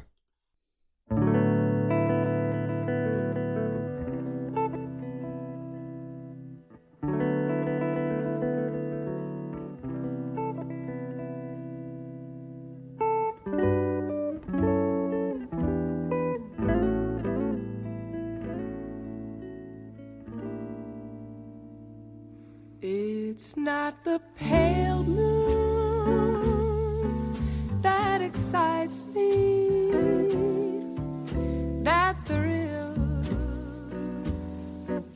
or delights me. Oh no, it's just the nearness of you.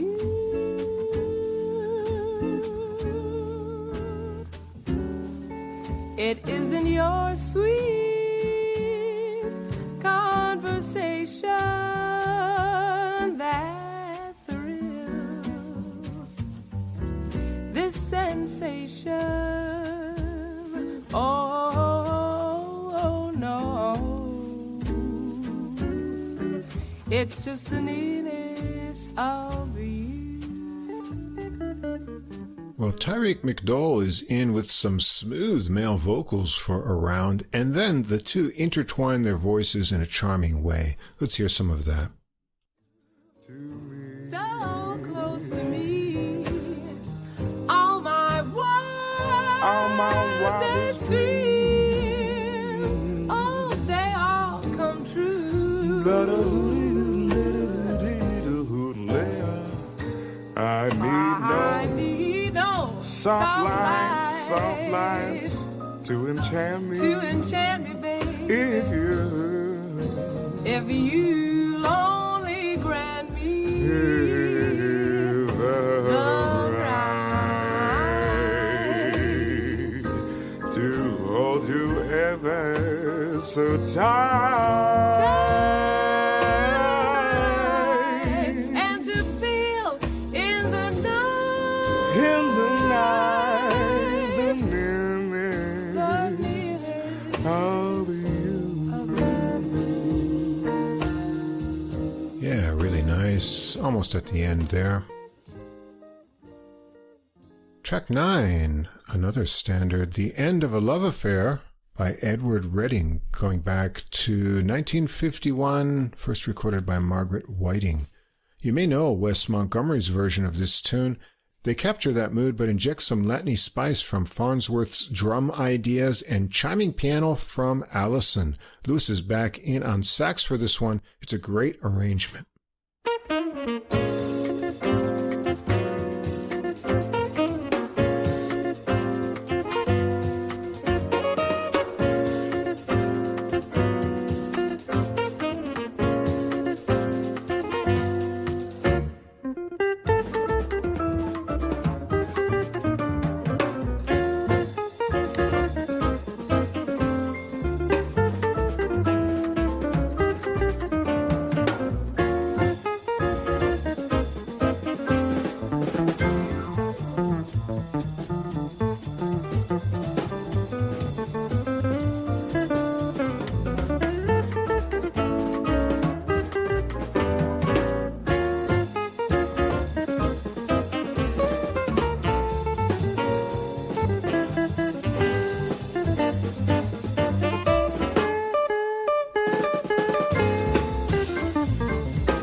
Zito's off swinging hard on a solo from there. Let's hear some of Lewis's solo on this tune.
Yeah, I really like his big gutsy sound. This tune is just bursting with great energy.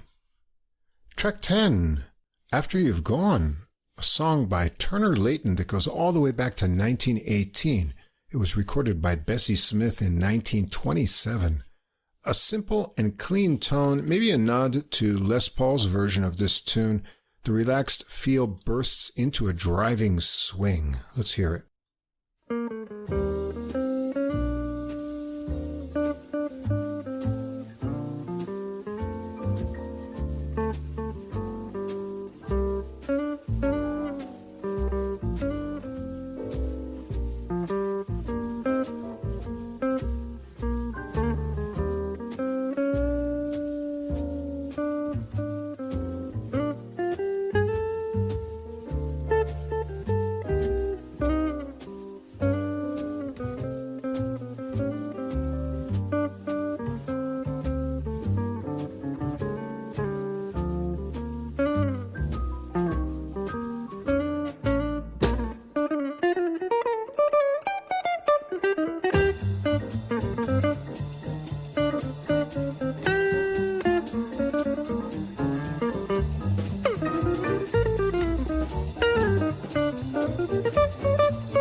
Some really great bends in there on the way too. This races on to an ending at a short 2 minutes and 29 seconds.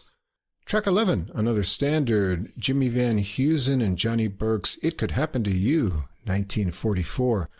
A great jazz standard and a surprising mellow treatment after all the excitement so far in this recording. Just a duet here with Allison on the organ. Zito plays the melody low and understated and then adds octaves in while Allison brings on the shimmer with the organ. I'll give you a long sample so you can hear that all unfold.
It works to a lifting and chilled ending at under 3 minutes.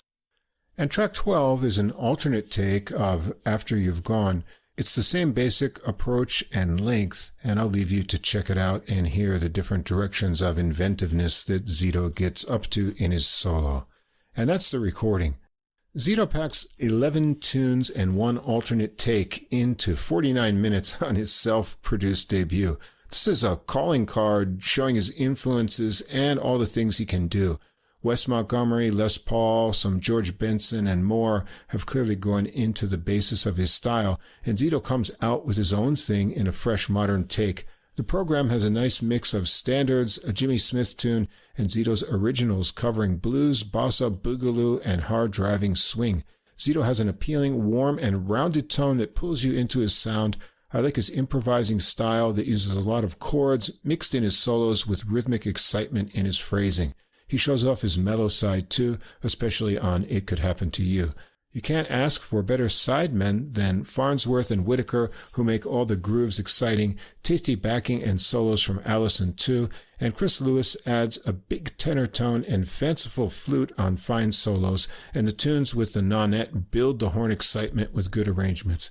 I found the guest vocals by Georgia Hears and Tyreek McDowell charming too. What an adventurous debut indeed. Yeah, really good energy throughout the album, and really all highly appealing tracks. Now, that energy isn't surprising to me, considering that Joe Farnsworth is on the drums. I know from earlier albums what to expect from him. He really swings hard. I really love it. Zito's playing really intrigued me, I have to say. He often gets into his lower range and into grooves or keys that you wouldn't expect, and that made me sit up with a bit of interest. And he has a great tone, too. I really liked his his clean tone. The rest of the band, as I said, has an adult music all-star lineup. Yeah. These are all artists that we really like on this podcast. We featured them on their own albums, and they all play with their usual class. The bassist Rodney Whitaker stays in the back in an accompanying role, but that's cool. He's keeping the groove going. We get good light-fingered solos from Luther Allison on piano, an appealing tone from Chris Lewis on sax, but I especially liked his flute work on Island Girl. I don't know what it is. I'm just in a fluty mood these days. I don't know. The album to me goes back into like the 1900s, you know, from I guess the 30s all the way up until the 60s. It kind of has that 60s vibe to it too, especially with the boogaloo. And it sets a great feel. Yeah, just a feel-good album. I could see myself listening to this again and again. Yeah, I can't wait to hear more from him. He's got a big future at only 28 years old. All right, we've got another debut, but not by a newcomer to the music world. This is saxophonist Mark Millington. And his recording Picture This on Albert's Favorites. This came out also on April 18th. Mark Millington is a saxophonist from the UK who has been in the music industry for over 35 years. Inspired by John Coltrane, Kirk Whalum, and Joe Henderson, this is his debut recording. Although he lives in Coventry, this album was recorded in New York at the beginning of last year. His love for classic jazz, blues, and bop connected him with American saxophonist and arranger Kenny Schenker, and that led to a trip to New York to play with Kenny's band in a small Brooklyn studio, the notes say, filled with vintage equipment perfect to capture this particular record, and the whole record was recorded in just 6 hours. Wow. Yeah. On saxophones, Mark Millington. Guitar is Jackson Potter. Piano, Addison Frey. Bass, Yoshi Waki. Drums, Brian Fischler. And we've got some guests. Trumpet on one track, Nick Walters. And flute by Ruta Cipolla on one track. And we've got some extra percussion added in by Ernesto Marichales and Adam Scrimshire. The arrangements here are by Kenny Schenker, and the album was produced and mixed by Adam Scrimshire. All compositions are Millington's originals except for one cover that I'll point out when we get to it. Starting out with We Fall. This tune catches you with a unique groove that is started out by Waki's solo bass. Fischler's drums join in for another round, and then Millington and Nick Walters' trumpet are in on the weaving horn melody. It sounds like Millington is on alto sax here. It's got an AAB shape to the melody, ending in a little piano interlude from Addison Frey. Let's hear it.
After the melody, sax and trumpet get short solo sections. Relaxed and sultry phrasing matching the mood of the tune come from both. Let's check some of that out.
Frey has a piano solo next. The horn melody returns and bass and drums carry on, with Fischler filling out on the drums to an abrupt ending.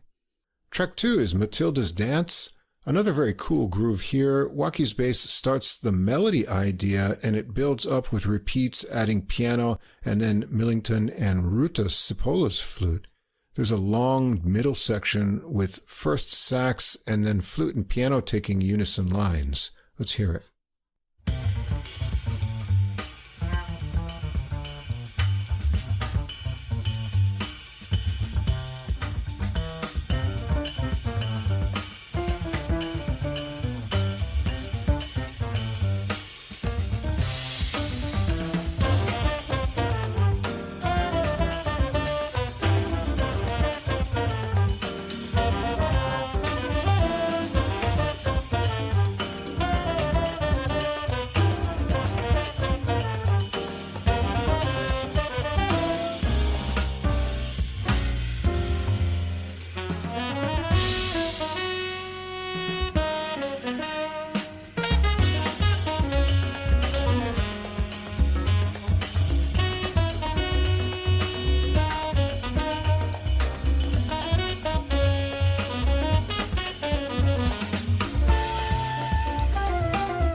And the melody sections repeat from there with just piano on the ending section without flute this time.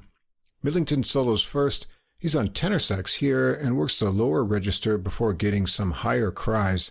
Jackson Potter has a snappy and funky guitar solo, followed by Frey on piano, and Waukee resets the opening groove and riff, and the sax and flute lines are back. You think it's going to go through the whole melody again, but instead, Cipolla gets a flute solo over some conga to take it out. This is the only track he's on, so let's hear his playing.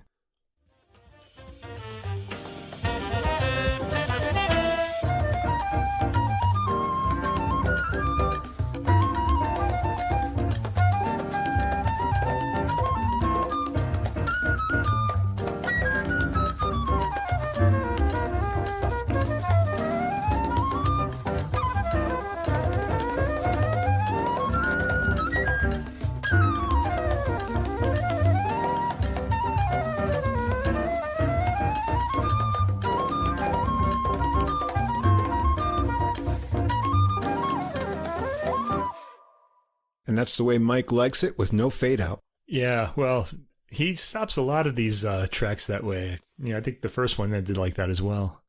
All right, now here's the interesting cover on this album, Overdrive. So this tune is Gecko, an instrumental by Dutch DJ and producer Oliver Heldens. It was released in December 2013, and then Heldens released a second version of the song titled Gecko Overdrive, featuring vocals from British singer Becky Hill in June of 2014. It debuted at number 1 on both the UK dance chart and UK singles chart. I'll confess to not knowing this tune. I don't know much about club dance music. My club days were long over by 2014. Yeah, this one I don't know either. I knew a bit about club music back in the day, but this one I missed. If you know it, you'll be amused by the slick transformation from a bass-thumping club anthem to a seductively swinging minor jazz melody. Check it out. I'd sample it, but would probably get slapped with a copyright for a tune like that. It gets going with some loping bass figures from Waukee and nicely placed syncopated chords from Frey. Potter's guitar works the melody in unison with Millington. Let's hear it.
Yeah, it keeps slinking along. Millington's solos on tenor here. Let's check him out and keep your ear on the great groove from Waukee and Fischler underneath.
Frey has a piano solo next, bringing things down softer for some percussion grooving over the bass ostinato, and Potter eases into a solo with some biting lines.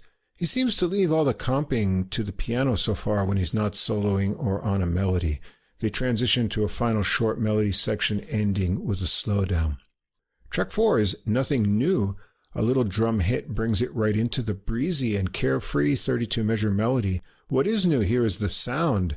I think Potter must have a real synthy and spacey effect on guitar, doubling up on the melody with Millington, and it rings way into the right channel. It's an interesting effect. Check it out.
Frey is up first for a piano solo that has some attractive rising lines in it. Let's continue on and hear some of his playing.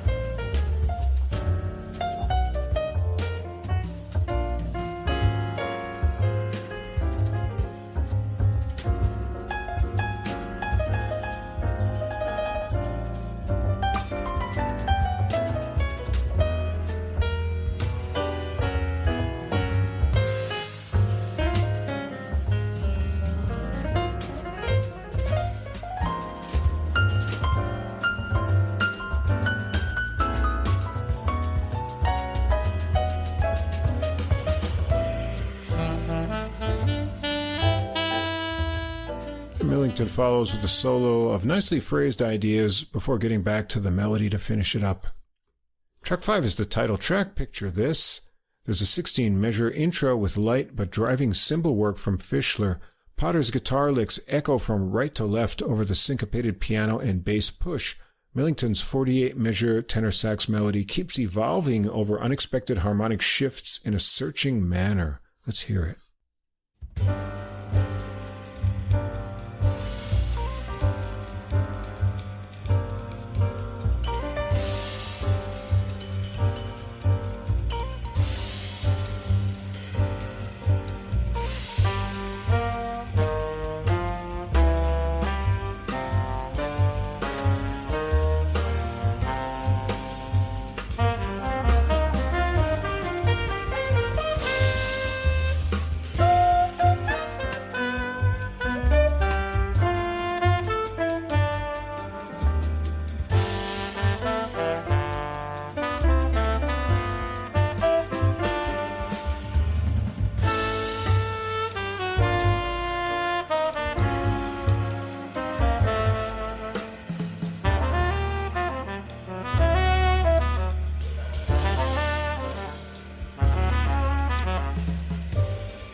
And it repeats again from the intro section, and that section also works for a segue into Millington's sax solo that has some soulful scooping licks.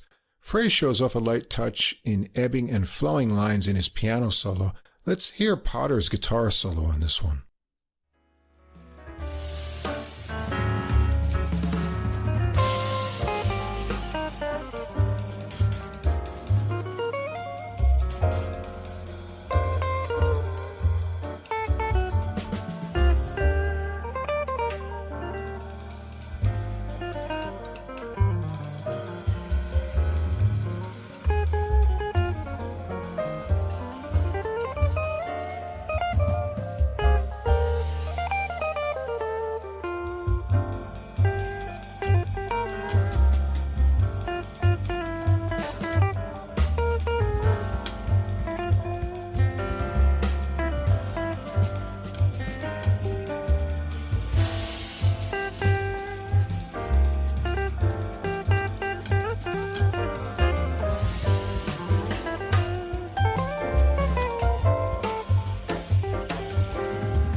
clean attack and speedy, snappy lines, and I like how he uses that delay to time his phrasing.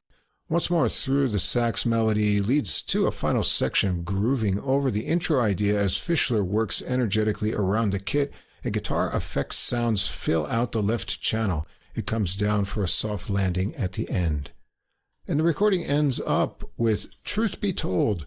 Frey makes a pretty rubato solo piano intro for this ballad. He also decorates nicely behind Millington's super smooth and relaxed 24-measure melody. So let's pick it up from the start of the melody a little ways into the tune.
Waki gets a deep-toned and melodic bass solo on this tune, but let's hear one more sample of Millington's warm tenor sound on this final tune.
He plays on, connecting it back to a final melody section. And that's the recording. A first recorded glimpse into a saxophonist who's been playing for a long time. Mark Millington shows off a range of emotional expression. His original compositions are varied and kind of enigmatic, and he transforms a club tune into a cool minor jazz theme. His solos all match the different moods of the tunes with attractive tone, musical ideas, and no wasted licks. Guest spots from Nick Walters on trumpet and Ruta Cipolla on flute add tonal variety and distinctive solo spots. Since this was all recorded in a short 6 hours, the spontaneity of the solos comes through, but it's balanced out by tight playing from Yoshiwaki and Brian Fischler, who make some great grooves together. Frey has sensitive backing and fine piano solos, and Potter's guitar solos are engaging, and he adds more ambiance with his backing sounds as the recording goes on. Only 39 minutes and ending on a ballad made me want one more upbeat tune to end the recording, but wanting more isn't a bad thing. Hopefully Millington will get back into the studio and record some more in the near future. Yeah, if this was recorded in 6 hours, I would bet 3 of those hours were spent setting up the mics because this is a fantastic sounding recording, especially in the bass, the really live, like crisp sound that it gets. And the kick drum too, it's got that meaty sort of, almost rock and roll sound, from the maybe the 80s or something like that. And lots of reverb on the brass as well. It's a great sounding recording. It's got the spaciousness of the golden age of recording, the 1970s.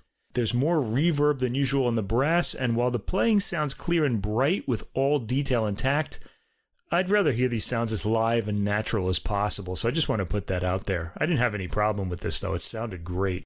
The music itself on the album is genial, and the soloing is all spontaneous sounding, even in the mellower tracks. You kind of get the impression that the musicians are sort of setting up and just kind of blowing, and what comes out, they'll build on that, like on the spot. It's a laid-back album for the most part, and that we have that funky groove on Matilda's dance that we were both bopping to. It's too bad we're not on video, really. So we moved from the lighthearted to weary late-night sounds in Nothing New at the end. It's a satisfying album, and for the most part, a good late-night one. It has kind of a spaciousness to it that I liked, and I felt it was really musical. There's no showing off on here. It's all just really getting into what's happening and spontaneity. And just that great studio sound to it. This came up sounding really good. It doesn't affect the recording in a negative way, as can sometimes happen. The spontaneity is still Said there. it was on vintage equipment, so maybe that's what gives it that kind of organic character. Wow. All right, one more to round out this evening's jazz program, and we're going to go over to Origin's OA2 label for the Medler Sextet with River Paths. This came out April 18th. Husband and wife team Ben and Michelle Medler operate Medler Studios out of Portland, Oregon. Ben is a multi-instrumentalist playing bass. We'll hear him on bass on this recording, but also trumpet and trombone. He grew up in Andover, Massachusetts, and after attending Berklee College of Music in Boston, he moved to Oregon and completed his Bachelor of Music and Jazz at Portland State University. He's on the faculty of Portland State University in the jazz department and as a trombone instructor at Lewis and Clark College.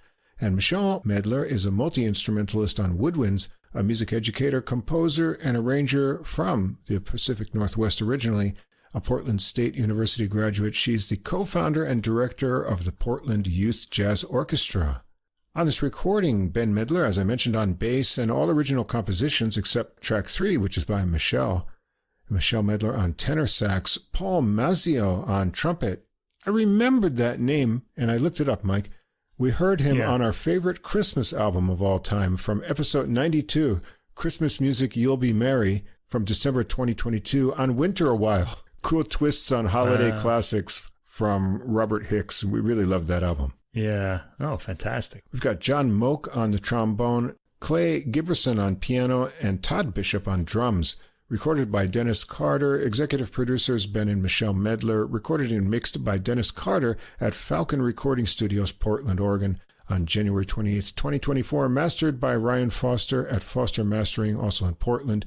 And the cover painting, check it out, a nice little piece of art there from the obviously multi-talented Michelle Medler, and stylized, as always, by John Bishop. The recording is going to start out with Subway Jam Morning. The horns start this out with riffy fun. Trumpet and trombone have the plungers going for some wah-wah, and when the rhythm section comes in, the 16-measure minor melody keeps working that riffy idea with some flutter tonguing too. Let's hear it.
Michelle Medler's up first for a solo on the tenor sax. Let's come back in and hear some more of her playing.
They go around the riffy idea into some new horn lines and a trumpet solo from Mazio that plunges bluesy and playful ideas. Giberson has a piano solo with a mix of percussive chords and smooth running lines, and the rhythmic push falls away into cymbal and drum decorations from Todd Bishop, with bass improvisations from Ben Medler and muted trombone growls from Moak that sound like Charlie Brown's teacher with indigestion. But a new groove emerges in the bass and drums for the horns to come back swinging on to the end. It's a loose and very fun start. I thought this was a really cool track, by the way, just the way it started with all those the riffing out. Different lines. And yeah, it had that little swing to it, too. It was really cool. Track 2 is the title track, River Paths. This starts with an 8-measure introduction featuring some hypnotic bass lines from Ben Medler and a Latin modal feel. There's a repeating 8-measure section of horn arrangement that keeps that modal mood, but then a repeating 16-measure sunnier melody emerges with a clickier bossa beat. Let's hear that into the transition.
Michel Medler solos first here. Let's hear Mazio on trumpet on this one.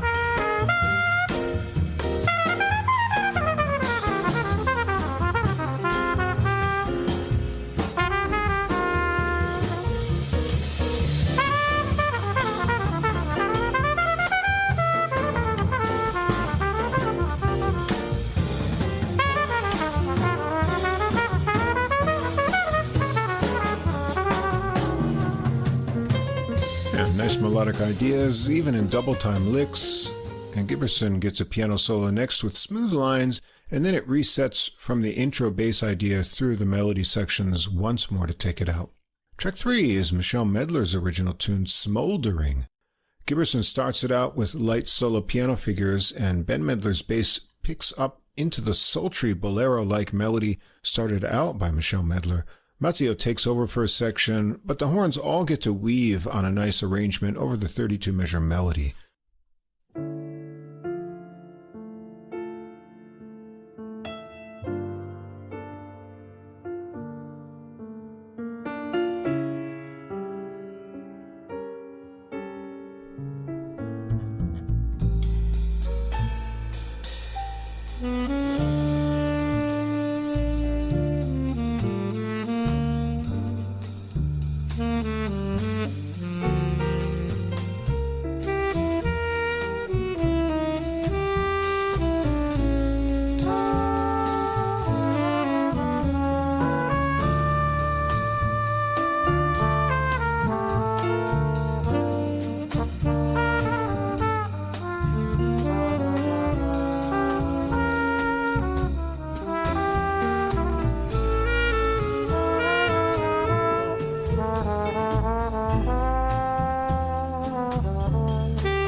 After the melody, it's time for a trombone solo, and Moke gets that great longing feeling that the trombone does best. So let's hear him play.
Michelle Medler gets a subdued solo, and Ben Medler makes the bass plead out on a shorter solo into some piano from Giberson before the horns are back, with a final dance through the melody and an attractive slowed ending.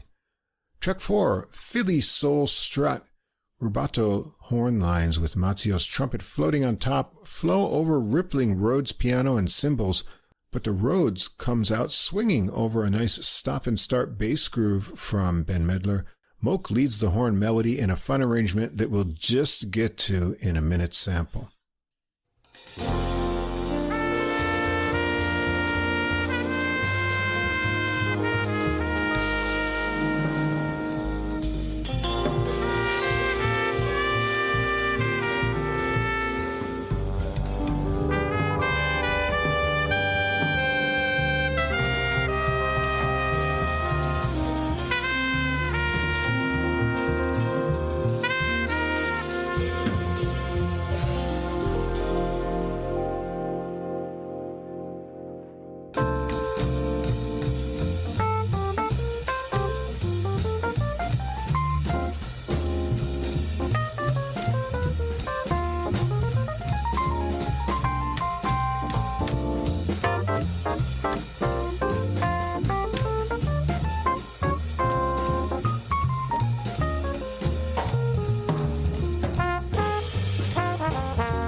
And there's a fun rhythmic change-up in a middle section before the melody ending swings out into a trumpet solo from Mazzio that changes up on the middle section too. Let's check out Giberson's funky Rhodes playing on this one.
Yeah, very cool. And Moke gets a trombone solo next that shows off his agility with some tricky slide work.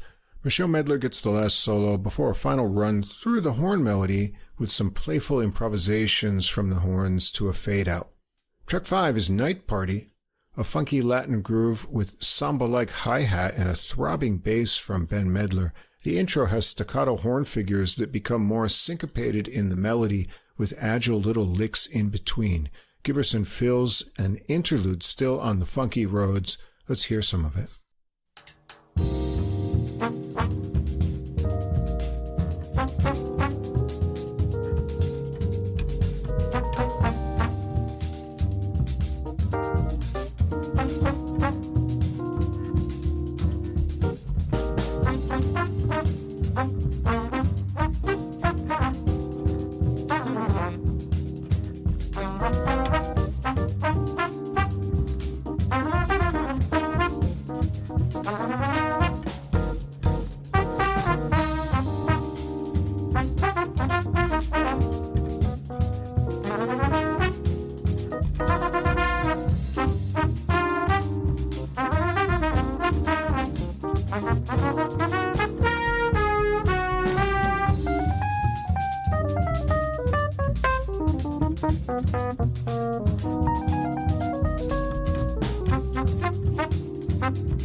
Mocha's up first on trombone with a lot of power and rhythmic licks, and Matteo weaves nice lines in his trumpet solo, and Michel Medler gets a solo too. Giberson has a Rhodes solo with horn line backing that gets fun dissonances, and the horns work to traded improvisations. Let's hear some of that fun.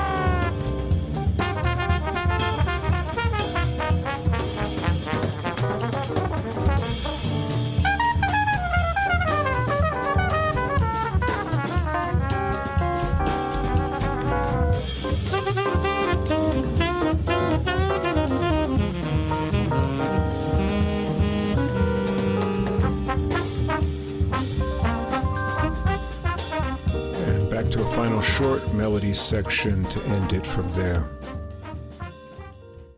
And the recording ends up the way it started, with Subway Jam evening version this time. It's around the same riffy idea from the opening track, and we checked out Michel Medler the first time with her solo, so let's hear Matteo's bluesy growls in his solo on this one.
Take it through the same deconstructions at the ending, but Moke gets some really fun harmonics in his playful low trombone growls in this version. And that's the recording. It's an album with a carefree, playful vibe that feels more like you were invited to a live date by a bunch of friends than a studio recording. The original tunes by the Medlers have a lot of Latin feels balanced out by swinging sections. I liked the transformation of mood and groove on the title track, and the subtly sexy smoldering from Michel Medler. The horn arrangements are fun, making good use of the three horns with weaving lines. Ben Medler and Todd Bishop get your toes tapping with unique grooves, and the solos are exciting, with everyone taking fun chances, especially on the loose and growly morning and evening Subway Jam versions, giving them a kind of Mingus mood. The honest enjoyment of the players comes through directly to the listener all through this recording. Yeah, it's an album full of interesting ideas. The compositions themselves have a lot of quirky approaches in them, not least the odd muted brass chords in their progressions in Subway Jam, the first track, and Subway Jam, the last track, the morning and evening versions. They catch the attention right away, and muted brass are a big part of this album. They feature often. Michelle Medler herself has a breathy tone and curvy way of shaping her lines that came across as sexy to me. All 6 tracks are appealing, but the 2 Subway Jam tracks beginning and ending the album were the standouts for me due to their quirky playfulness and just all-around inventiveness. They were still rooted in tradition with their New Orleans vibes and swing rhythm, and I'd highly recommend listeners make some time to hear this album. Yeah, a lot of fun. Yeah, I thought so. That's going to wrap up episode 210, and we've got a lineup for next week's episode already, so what's on the classical menu for next time? We've got a lot of solo stuff coming up. First of all, we have an album of Telemann recorder sonatas by Joao Francisco Tavora on the recorder, and he has a harpsichord and viola da gamba behind him. That's on Coviello Classics. I have an album of solo piano music by Florian Nowak called Tales of the Jazz Age, and had a pretty eclectic program, so that caught my eye. I thought we'd try that out. And then a record that's really making waves, Ancient Modernity by the cellist Louise McMonagle. She's solo on the album. And it's an album of works by contemporary composers, and they're kind of drawing on the past and sort of making it modern, and that always intrigues me. That's on Delphi, and we'll be talking about that. All right, on the jazz side, we're going to do all new sax recordings. I had a lot to pick from, so it was hard to make up my mind. We're going to start out with a cordless Barry sax trio, a Danish duo called the Art Rojo, and they make their albums Art Rojo serving someone as a backup. In this case, it's Barry saxophonist Aske Drosbeck, if I said his name correctly. And so it's a short recording, but we haven't heard the Barry sax in a cordless format, so I thought that would be kind of appealing. I'm looking forward to it, actually. Then we've got French saxophonist and pilot, that's right, he's a pilot, Benjamin Petit, with his part 1 of Requiem for a Nomad King. So we've got kind of a concept album, and that's a self-release from him, and it sounds kind of intriguing, so I want to check that out. Hey, Neil Armstrong was a tuba player, a euphonium player. Yeah, there you go. There you go. He was an astronaut. And I was debating whether to choose another new artist or go with one of our old favorites on the Positone label. But I decided to go there because I read a review that came out before the release and said this may be his best release yet. And that's saxophonist Diego Rivera and his new recording, West Circle. So we'll go back and hear all of our favorite Positone players with him, Art Hirahara, Rudy Royston, and Boris Kozlov, and see what he's got to say on his new recording. He really churns out these albums with a lot of new compositions. So yeah, he writes fast, it seems, or he's got a backlog of compositions. Not only that, I have all of the albums by him that we've talked about. Now I got to get this one too. I haven't even heard it yet, but I'm sure if they're saying it's the best one, I mean, I trust the critics on that because he's been consistently good. We'll see. Anyway, all those albums will be up on our Deezer playlist a few hours after this episode is released. So if you want to go check them out and listen during the week while we are, I'll also have a link to the playlist on our Facebook page as well. Any final words for 210, Mike?